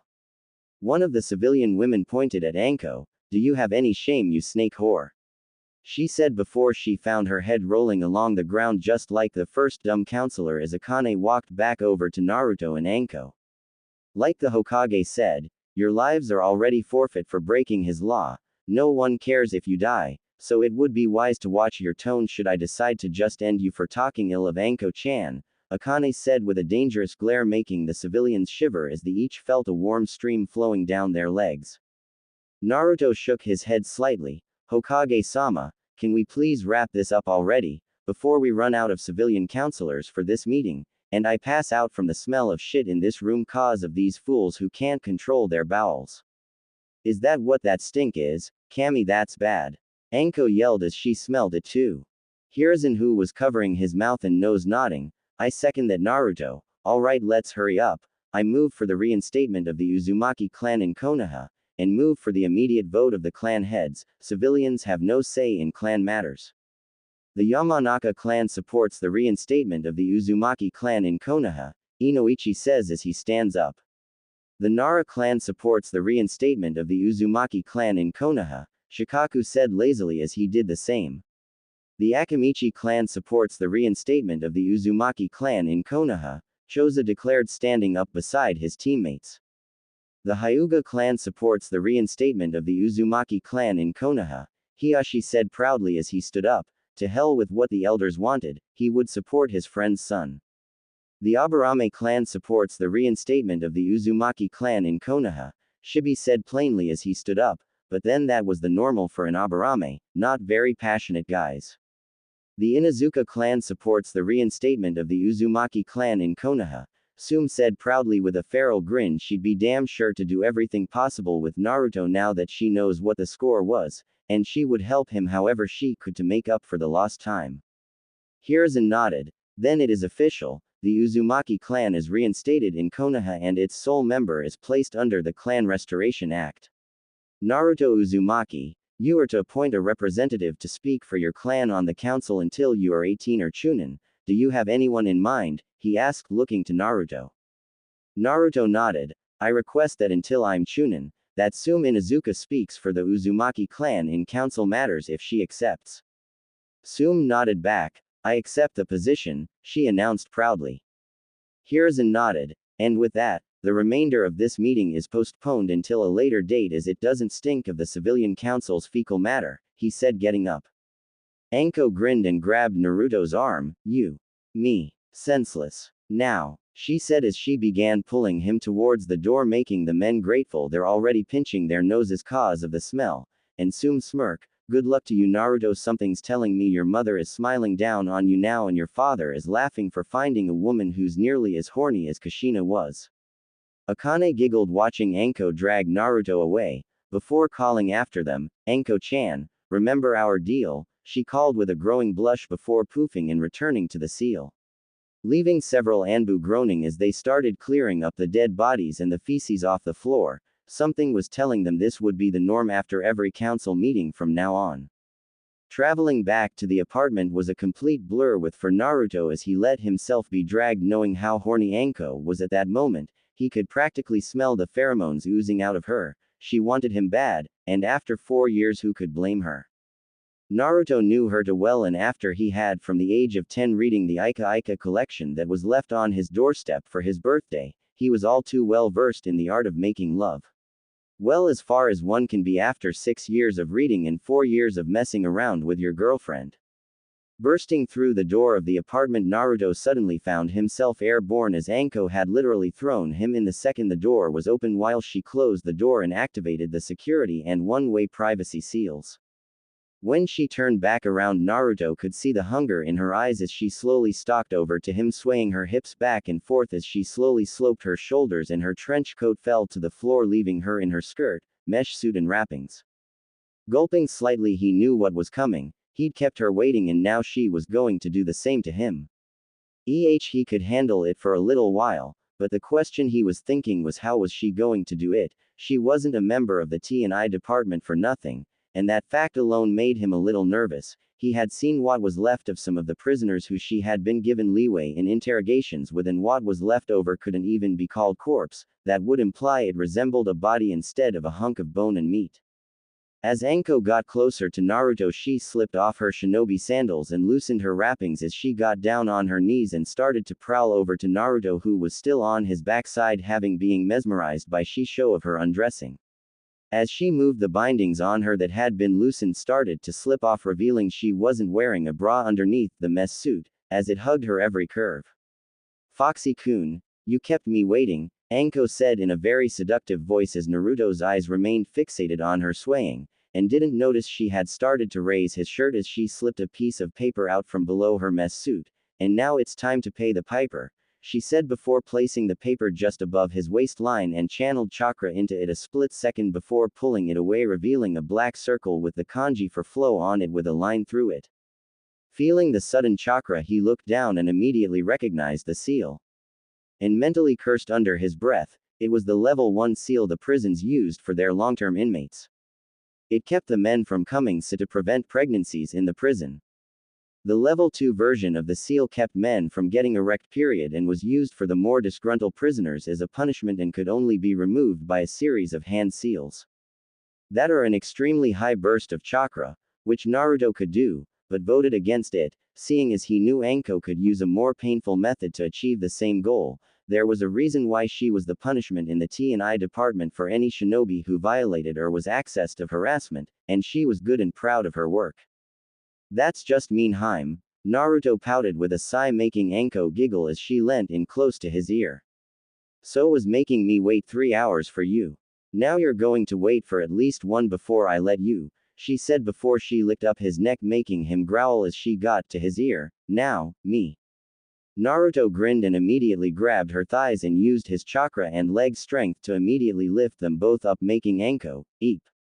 At the sudden movement as she found herself with her legs now wrapped around Naruto's waist and his hand on her, squeezing hard, making her gasp at the roughness. He knew exactly how to push her buttons. With pleasure, Naruto growled as he started towards the bedroom and kicked the door open and, like she had done before, threw her onto the bed as she landed with a bounce. Anko's eyes immediately went to him as she got her bearings as he started towards her as he pressed his right arm to his left shoulder and channeled chakra into the storage seal he had on it as his shirt and trench coat seal away inside it, leaving him in just his trousers, letting Anko see his bare chest and refined muscles. She could feel herself getting even more wetter at the sight as her climbed onto the bed before moving and claiming her lips as he loomed over her. His kisses had always been loving and passionate with a slight dominating side as he claimed her, but this kiss was more passionate and dominating as he forced her to the bed as she moaned into his mouth and then gasped as his hands went to her chest and with a rip freed her from her mess clothing before he grabbed them both roughly and started squeezing, making her toes curl. He knew how she likes it. Rough, but not brutally. Hard, but not abusive. After a few moments their kiss broke apart, leaving Anko panting, wanting more. Until she moaned as Naruto gripped both her nipples and gave them a slight twist and tug. Before gripping the next lowest part of her mess attire and tripped it off with a pull, leaving her with just some coverage on her lower thighs and some hanging on her shoulders and arms. As she was left in just her panties lying beneath him as he began trailing kisses down her neck and over her, leaving a trail of hickeys in his wake, knowing she loved the feeling. He trailed down her toned flat stomach and got to her now soaking wet panties and didn't stop as he put his lips on her covered lower lips and sucked, making Anko's eyes widen as her hips jerked, pushing herself closer to his lips as he sucked the juices through the thin silk fabric. With her hips off the bed, Naruto gripped the waistband of her underwear and started pulling them down her thighs. He was tempted to rip them off her, but knew he'd pay for it later if her did. The silk ones were her favorite ones. She didn't mind him ripping the mess suits cause they were cheap and she had supply of them, but silk was expensive and for the quality she had, even B-rank mission pay barely covered it. Moving his lips back from her panties, he quickly pulled them from her, revealing her soaking cunt just begging to be. He pulled the panties off her legs and tossed them to the side before he renewed his assault on her lower lips, making her squeal with pleasure. She kept herself neatly shaven with only a small patch of pubic hair, as she had asked Naruto how he'd like her a year prior, and now it was tickling his nose somewhat as he laughed at her cunt.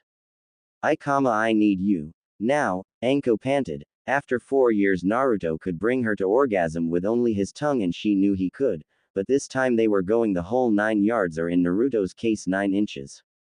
Naruto smirked and nodded as he moved back and undid the buckle on his pants and pulled them and his boxers down as his shaft stood to attention, and he started over to her, leaning over her with his arms on either side of her between her legs, missionary position, as he lined himself up with her and slowly pushed forward as he began entering her. Anko flinched slightly as he moved into her, never having used anything more than her fingers or Naruto's tongue, given that she had wanted to give herself to him and not risk it, but now she was slightly starting to regret it as she felt him fill her more and more. After a few moments, Naruto stopped as he felt her barrier and knew what was coming next would be painful for her. She may have enjoyed some slight pain, but from what he had read this wouldn't be enjoyable. He lowered himself down to her and kissed her lips gently. Here we go, Anko-chan, it will be over in a moment. Anko had to smile. She was 2 years older than him, it was her meant to be saying those types of things to him. Not the other way around. But it was nice, it was a way of showing her he cared. She was sure most men would have just lined up and shoved in without any thought, without making sure she was ready. Not she hadn't been, but Naruto was different. He was kind, caring, compassionate, and she loved him for those, and she also knew that they both had the same compatible kinks, which would make all the times after this even more enjoyable. Go ahead, she said with a nod, and Naruto nodded back before he bends his knees slightly to get a better position and then thrust through. Anko's eyes clenched in the pain as he broke through and filled her as a single tear trailed down her cheek. Naruto kissed it away and gave her sweet and gentle butterfly kisses up and down her neck as she adjusted to his size. Seeing her no longer in pain, Naruto started to move slowly and at a steady pace so as not to hurt Anko more. She was so warm and his instincts were telling him to go faster, but he wanted the first time to be special. If she asked for more, he'd give it to her as he kept his rhythm. Slowly the pain turned to pleasures as Anko started moving her hips to meet Naruto thrust as she enjoyed the pleasure. More please, faster, harder, more. Naruto-kun, she pleaded, trying desperately to get more pleasure. With a smile, Naruto gladly gave her it as he picked up his speed as her moaning grew and her mules of pleasure increased, and Naruto loved each of them. Hearing her had always been one of his secret pleasures. They let him know how much she was enjoying the pleasure he was giving her, and this was just the beginning as she asked over and over for more. As he reveled in her warmth, it was the best feeling he had ever had, eating ramen and dango coming a close second. And it wasn't long until he heard the words he had been waiting for. I'm coming, bust that seal and come with me. Anko screamed as she felt her peak coming, and Naruto grinned hearing it as he did just that, and the seal faded away, and he increased his thrusts as she screamed out in bliss as he buried himself balls deep before emptying himself into her as they both hit their peaks. Naruto pulled out and dropped to Anko's side as they both panted, getting their breath back. Anko rolled over onto Naruto's chest and hugged him as they rested and basked in the glow of their first time, well, at least for 10 minutes before Anko looked to Naruto with a seductive smirk. You up for round 2, Foxy-kun? She grinned, making Naruto laugh.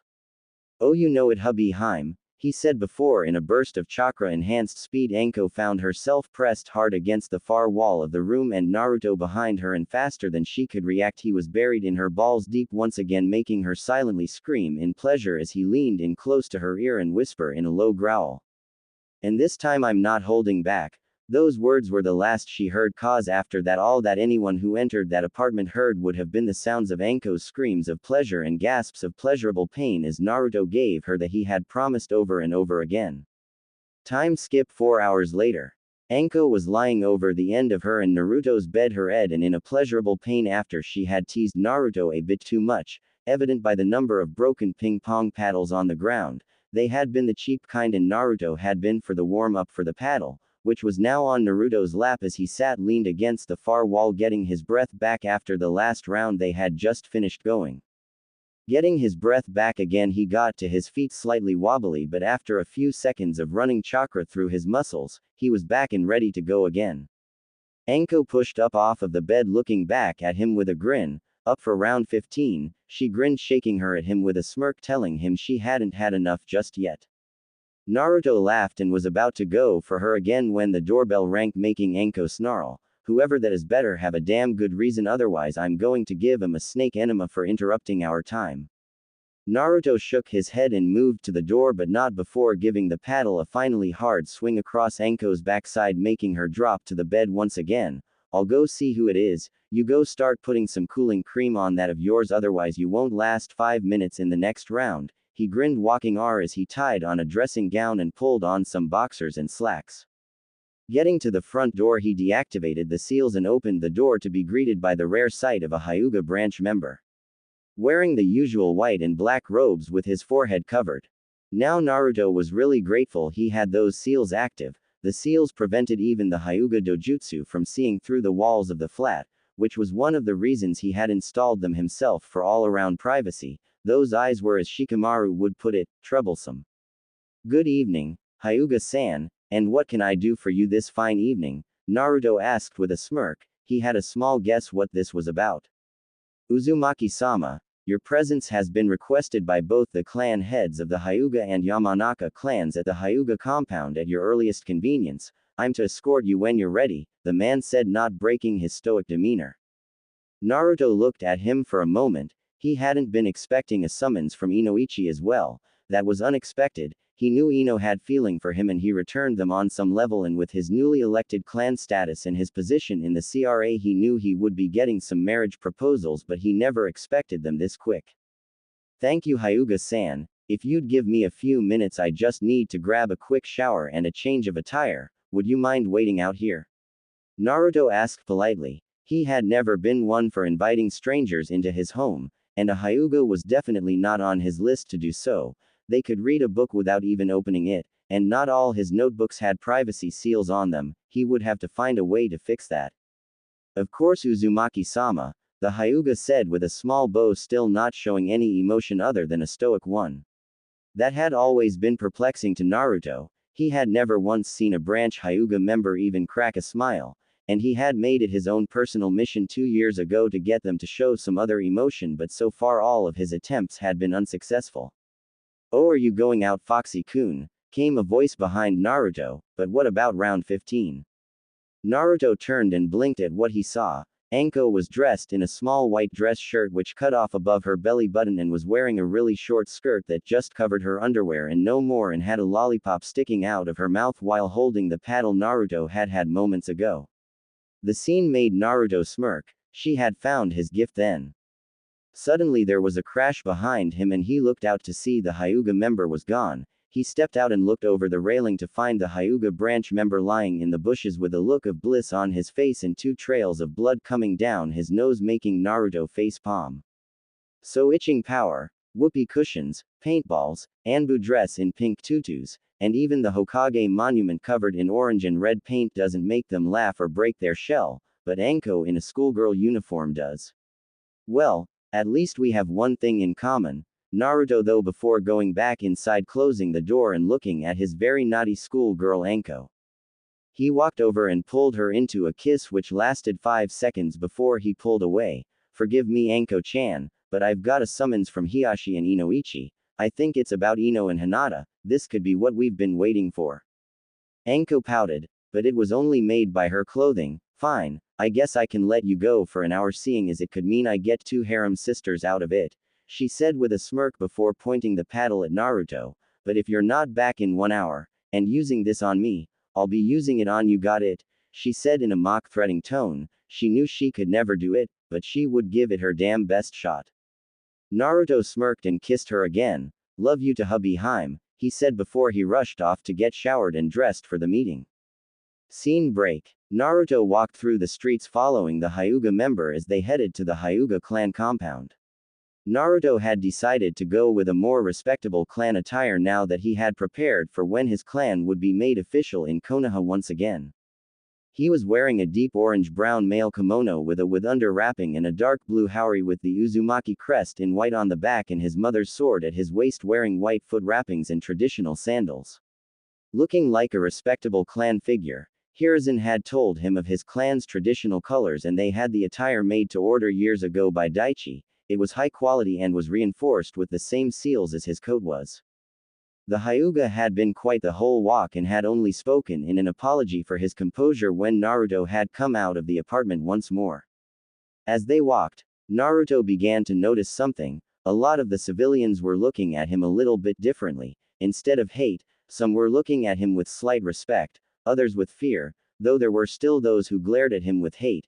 He was curious as to just what was doing it. That was answered when they by 2 Inuzuka clan members and the partners who noticed him and bowed respectfully.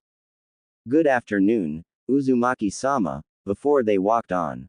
And that's when Naruto realized, word had been spread about the reinstatement of the Uzumaki clan and him as clan head. Well, it was certainly an expected change and a lot of the looks he had been getting now made sense. He was getting respect due to his status changed. The looks of fear were people worried about him deciding to take his revenge on them for their past actions against him due to his position as clan head, or at the time of clan heir any actions against him were an act of war against the Uzumaki clan, and now as clan head he could put forward for their immediate execution should he so desire.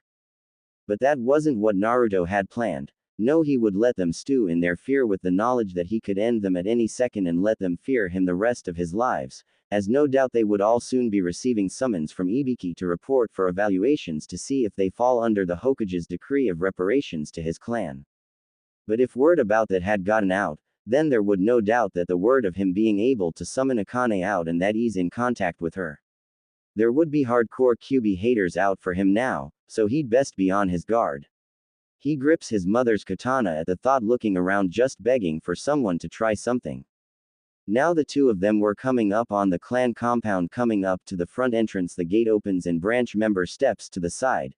Please go inside. Uzumaki-sama, Hiashi-sama and Yamanaka-sama are waiting for you in the main house, he said, giving a small bow which Naruto returned before going into the compound. Once inside, the view was quite spectacular. Fresh green with beautiful flower beds, a pebbled path walkway up to the main house. There was even a small pond in the middle of the compound with fresh water koi swimming in it with a small waterfall feeding into it. Bamboo trees followed one side of the path around the edge of the inner compound, and Naruto could see two sets of Hyuga guards on patrol walking the perimeter 200 meters apart. The compound was massive. Looking to his right, he could see the main house, which was a traditional style with a single floor, while behind it, he could see a number of houses. This was the main branch compound, where the head families lived. The branch members lived in a separate compound just across from this one. Naruto had known this cause he had been there a number of times to try to get one to crack a smile, and the side branch compound was nowhere near as nice as the main branch compound. Turning and starting down the path to the main house, he went to the front door and it was opened by another branch member. Please come in. Uzumaki-sama, Hiashi-sama and Yamanaka-sama are in the dining hall expecting you. Giving a nod, Naruto slipped off his sandals and moved them to the side before stepping inside. He followed the branch member to a sliding door. When he got on his knees just a bit behind away from the door before sliding it open and bowing, "Forgive the intrusion, Hiashi-sama, Yamanaka-sama. But Uzumaki-sama has arrived per your request. Please come in, Naruto-san," called the recognizable voice of Hiashi. Naruto nodded in thanks to the branch member before he walked in, and the branch member closed the door behind him. Naruto found both Hiashi and Inoichi at the rather large dining table, both with impressed looks on their faces seeing Naruto's new attire. "Naruto-san, I must say your attire is certainly one befitting one of your status," Inoichi complimented him. "Yes, quite a step up from your usual attire, Uzumaki Dono," Hiashi said with a nod of recognition. "Thank you, Inoichi-san, Hyuga Dono. Though this attire would be more befitting for meetings involving clan affairs if I'm to assume this is why I was requested," Naruto said respectfully as he walked over to the table as Hiashi gestured to take a seat. Hearing Naruto's tone, Inoichi smiled slightly. "A wise observation, Naruto-san, and a correct one, but I think we can dispense with the formalities and titles, seeing as we know each other slight better than that given how many times we've spoken, and the matter at hand is more personal than business."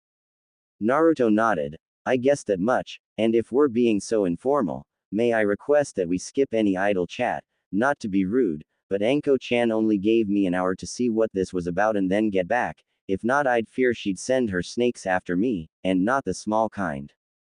Both Hiashi and Inoichi looked at him with raised eyebrows. Inoichi was the one to speak first. "Sorry Naruto, but we thought that 4 hours would have been enough time to see to Anko-san's desires." Naruto chuckled lightly. "Enough to appease her maybe, but nowhere near enough to satisfy her. We've been abstinent 4 years and now that I'm fair game she's having as much of me as she can get. There's a lot of pent-up frustration, so, if we could speed this along before she gets impatient and decides to send the snakes out early, that would be great." Both Hiashi and Inoichi paled slightly at the thought. 4 years ago Anko had been the name that struck fear into most of the civilians. They still hated her with a passion, but most wouldn't risk going near her cause of Orochimaru and the fact that if you pissed her off you have a river of poisonous snakes after you. And now she was the nightmare of the T&I and shared the second seat with Inoichi in that department, so he knew all too well what the woman was capable of. Both men looked at each other and nodded in agreement to make this quick as they both stood up and rounded to the front of Naruto before getting on their knees and bowing. "Naruto, Both Inoichi and I humbly request a unity between our clans, to be solidified by the marriages between you and our firstborn daughters, Hiyashi said respectfully. Both our daughters have expressed their desires for you to court you, and we believe this is the best option for our clans and our daughters, Inoichi continued. Naruto nodded hearing their requests. I will accept the unity between our clans as I already planned on requesting such myself at a later date when the construction of the Uzumaki compound begins. But I will not accept your requests, so solidify them through arranged marriages. Both Inoichi and Hiyashi looked to Naruto with slight shock before anger came to them at the thought of him turning down their daughters, but Naruto raised his hand as he continued. Let me explain. I would love nothing more than to have both Ino and Hinata as my girlfriends and in the future my wives, but to do so through arranged marriages at this moment in time would not work, for the main reason that neither of them knows about Akane or what really happened 16 years ago, and until they are told to put them into an arranged marriage with me before they know all the facts would not sit well with me. In fact, the whole concept of arranged marriages never sat well with me. I offer both your clans the unity unconditional of the marriages, and request permission to court both Hinata and Ino as my further girlfriends and wives. I will tell them all the facts before I start that level of a relationship with them so they can decide themselves without it feeling like it was forced. If they accept me and are willing, only then will I pursue a relationship like that with them, and of course any intimacy with them will wait until they are ready for such and request it. I will not make them into baby makers to restart my clan regardless of council orders. Both Inoichi and Hiyashi smiled slightly hearing Naruto's reasons, and both knew their daughters had chosen wisely in their pursuit of love. Naruto was respectful, strong, smart, caring, and would take care of both their daughters, though they still planned on being overprotective. As fathers, such was their right, but something was telling them that they wouldn't have to do so as much with Naruto as they would have anyone else. Hiyashi nodded. Your reasoning is solid, Naruto, and for this, you have our thanks. Inoichi continued. Both Hinata and Ino are in the indoor garden space in the middle of the house. If you'd like to speak with them now, I'm sure they'd love to hear you out now. Naruto stood up and gave a small bow. Thank you, I believe I will. I still have some time before I need to get back to Anko-chan. Now if you'll excuse me, he said before turning around and heading to where he could feel Ino and Hinata's chakra coming from. As he walked out, both Hiyashi and Inoichi shared a look. Follow him and listen in. Inoichi asked. Would we be fathers to our daughters if we didn't? Hiyashi responded as he and Inoichi silently followed the blonde, wanting to hear their daughter's response to his request, both silently rooting for him. Scene break. Naruto took a slight breath, steadying his nerves before releasing slowly as he stood in front of the door leading out into the inner yard of the Hyuga main household before he reached out and opened the door and stepped out. The inner yard was a small green garden, a wooden walkway around the entire rim, and a small wooden bridge crossing the river of stone pebbles that separated the walkway from the garden. In the middle of the green garden there was a blanket laid out, and on it sat both Ino and Hinata, both giggling to themselves as they talked. But when they had heard the door open, they both looked over to see Naruto dressed in his formal attire, and both blushed seeing their shared crush. Naruto smiled as he crossed the bridge over onto the inner garden, seeing their blushes. Good evening, you two. I hope I'm not intruding, he said with a smile on the outside, while inside he was still fighting to keep his nerves down, hoping they'd be open to what their conversation was going to lead to. No, Naruto-kun, we were just chatting, we just didn't expect to see you here, Hinata said as she tried to fight back her blush. Wow, Naruto-kun, you look amazing. Any reason for the fancy clothing? Ino asked, looking him up and down, desperately trying not to lick her lip at the sight of him as well as fighting back her blush. Well, it's only right to attend clan meetings dressed appropriately. As of coming 5 hours ago, the Uzumaki clan has been reinstated as a formal clan of Konoha, Naruto said with a proud smile. Congratulations, Naruto-kun, Hinata said in shock, happy for him. Yay, that's great, Ino said in the same tone, both knowing how much his mother's clan had meant to him. Thanks, Naruto said, rubbing the back of his head. You see, your fathers called me here so that an alliance could be made between our clans, so as the Uzumaki clan regrows it benefits all three of our clans, but that's not the reason I've come to talk to you now. What do you mean, Naruto-kun? Hinata asked as both she and Ino looked at Naruto with slight confusion as he sat down. Well, I know how you two feel about me, I have for some time now, Naruto stated as both girls blushed again at the sudden statement. The thing is, I have the same feelings for both of you, maybe not as strong as I have for Anko-chan, but they're still there. And Anko-chan and I have been together 4 years now, as I'm sure you're both aware, and it's because of that I haven't been able to act on my feelings for you two, as polyamory is frowned upon for civilians. Both girls nodded sadly. They knew Naruto had been dating Anko since before the academy, and the first day at the academy she had made it clear that anyone that tried anything would regret it, so that's why they hadn't acted either.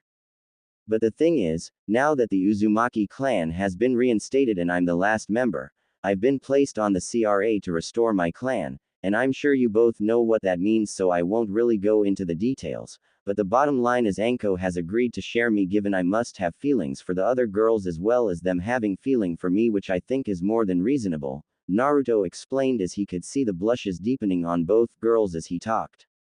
Though Naruto didn't know it, both girls in their heads were screaming, "Thank you, Kami." Now there is something I want to ask you both, and I'm sure you can both guess what that is, but before I ask you the question, I want to tell you some things, because I don't want you making the decision before you know all the facts just to find them out later and then regret it and end up hating me, Naruto explained, looking very serious. Both girls shared a look before looking back to Naruto and giving subtle nods to continue. Naruto nodded back before sighing. Well, I'm sure you both have noticed how when I walk around the village about 80 to 95% of the villagers don't exactly look at me with the most kindest of glares. He said, getting nods from both girls. They had always seen that and wondered why. Well, there's a reason for that. Time skip. I'm not going to repeat it, you already know it all by now. Both girls sat in silence after having listened to the one they loved telling them of his life, and the nightmare it had been. All because of how the Yondaime Hokage had chosen him to hold the Kyubi or Akane after she had attacked the village, and the villagers had viewed him as the fox, even though the truth was that it had never been her fault in the first place. They had listened to how badly Naruto had been treated and how he had only found true happiness 4 years ago when he had met Anko and had been told who his parents were, though he hadn't told them who his father was, given that it was ordered by the Hokage to remain a secret until he was Chunin. Now both sat looking at the blonde as his hair shadowed his eyes as he looked down, not wanting to meet their eyes for risk of judgment from them. Ino spoke first. Naruto-kun, you told us all this because you wanted to ask us a question, Ino started. That question was if we wanted to share you with Anko under the CRA, and you didn't want us to regret it later should we have found this out, Hinata finished. Naruto nodded, but still not meeting their eyes. Yes, I didn't want to ask you without you knowing, for that exact fact. I knew you had feelings for me, but at the same time you didn't know about my status due to the Sandame's laws. And now that you do, I can understand if neither of you wishes to be with me. Both girls looked to each other and shared small smiles before nodding. The next thing Naruto knew was that he was tackled by both Kunoichi into a hug that caught him by surprise and forced him to the ground. Naruto quickly adjusted to the new scene and looked to the girls who had just tackled him, both with smiles and loving looks in their eyes.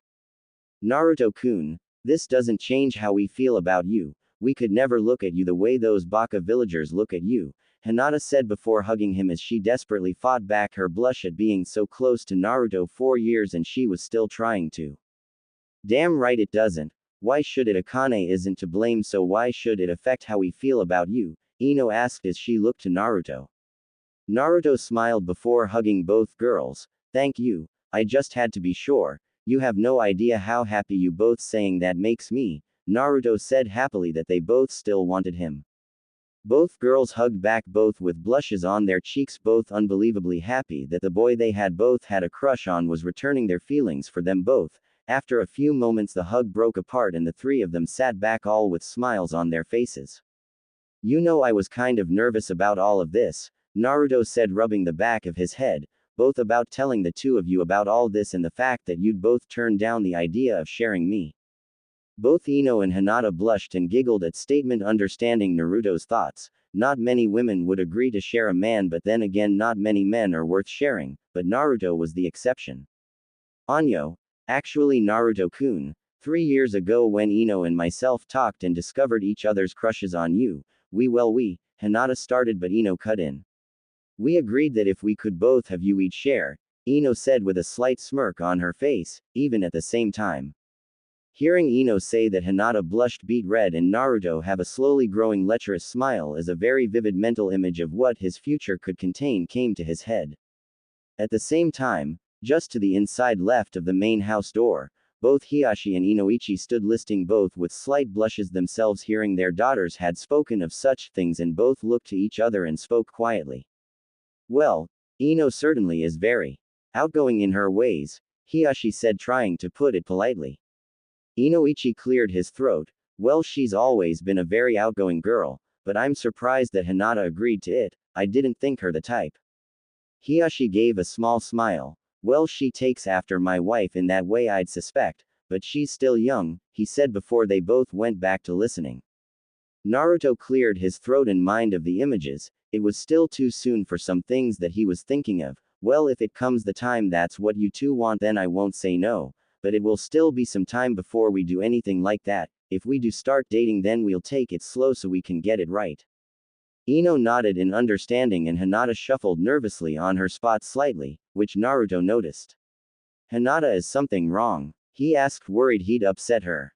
Hinata shook her head. Anyo, no, nothing's wrong, Naruto-kun. I agree with taking it slowly. It's just that if we're going to be dating, would it be alright if we? Hinata started but stopped nervously. If we what? Hinata-chan? Naruto asked, not sure what she was getting at. He didn't think she was the type for the heavy stuff straight away, and he wanted to wait, but he was opening to listening to what she wanted. If we kissed? Hinata said as she blushed red as she spoke the words. Hearing them, Ino blushed red too. Kunoichi or not, they were still teen girls who had never kissed before, and the thought of doing it with their crush, now shared boyfriend, was enough to make them both blush crimson. Naruto had to hold back a chuckle at how cute they both looked blushing like that. He and Anko had done much more than kiss, so the thought of kissing wasn't exactly heavy to him, but he knew that it was too soon for something major.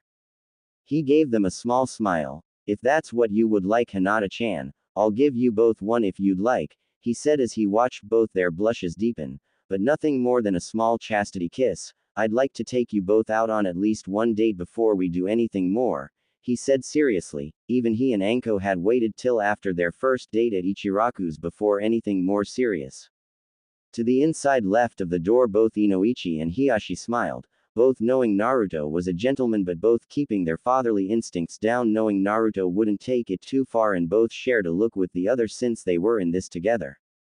You alright with this? Inoichi asked. Hiashi nodded. Yes, I see no reason to intervene yet, it's just a small kiss and they've both agreed to it, let them have their moments. Naruto moved to face Hinata, who was currently blushing up a storm, being so nervous. She had asked for it and now she was going to get it.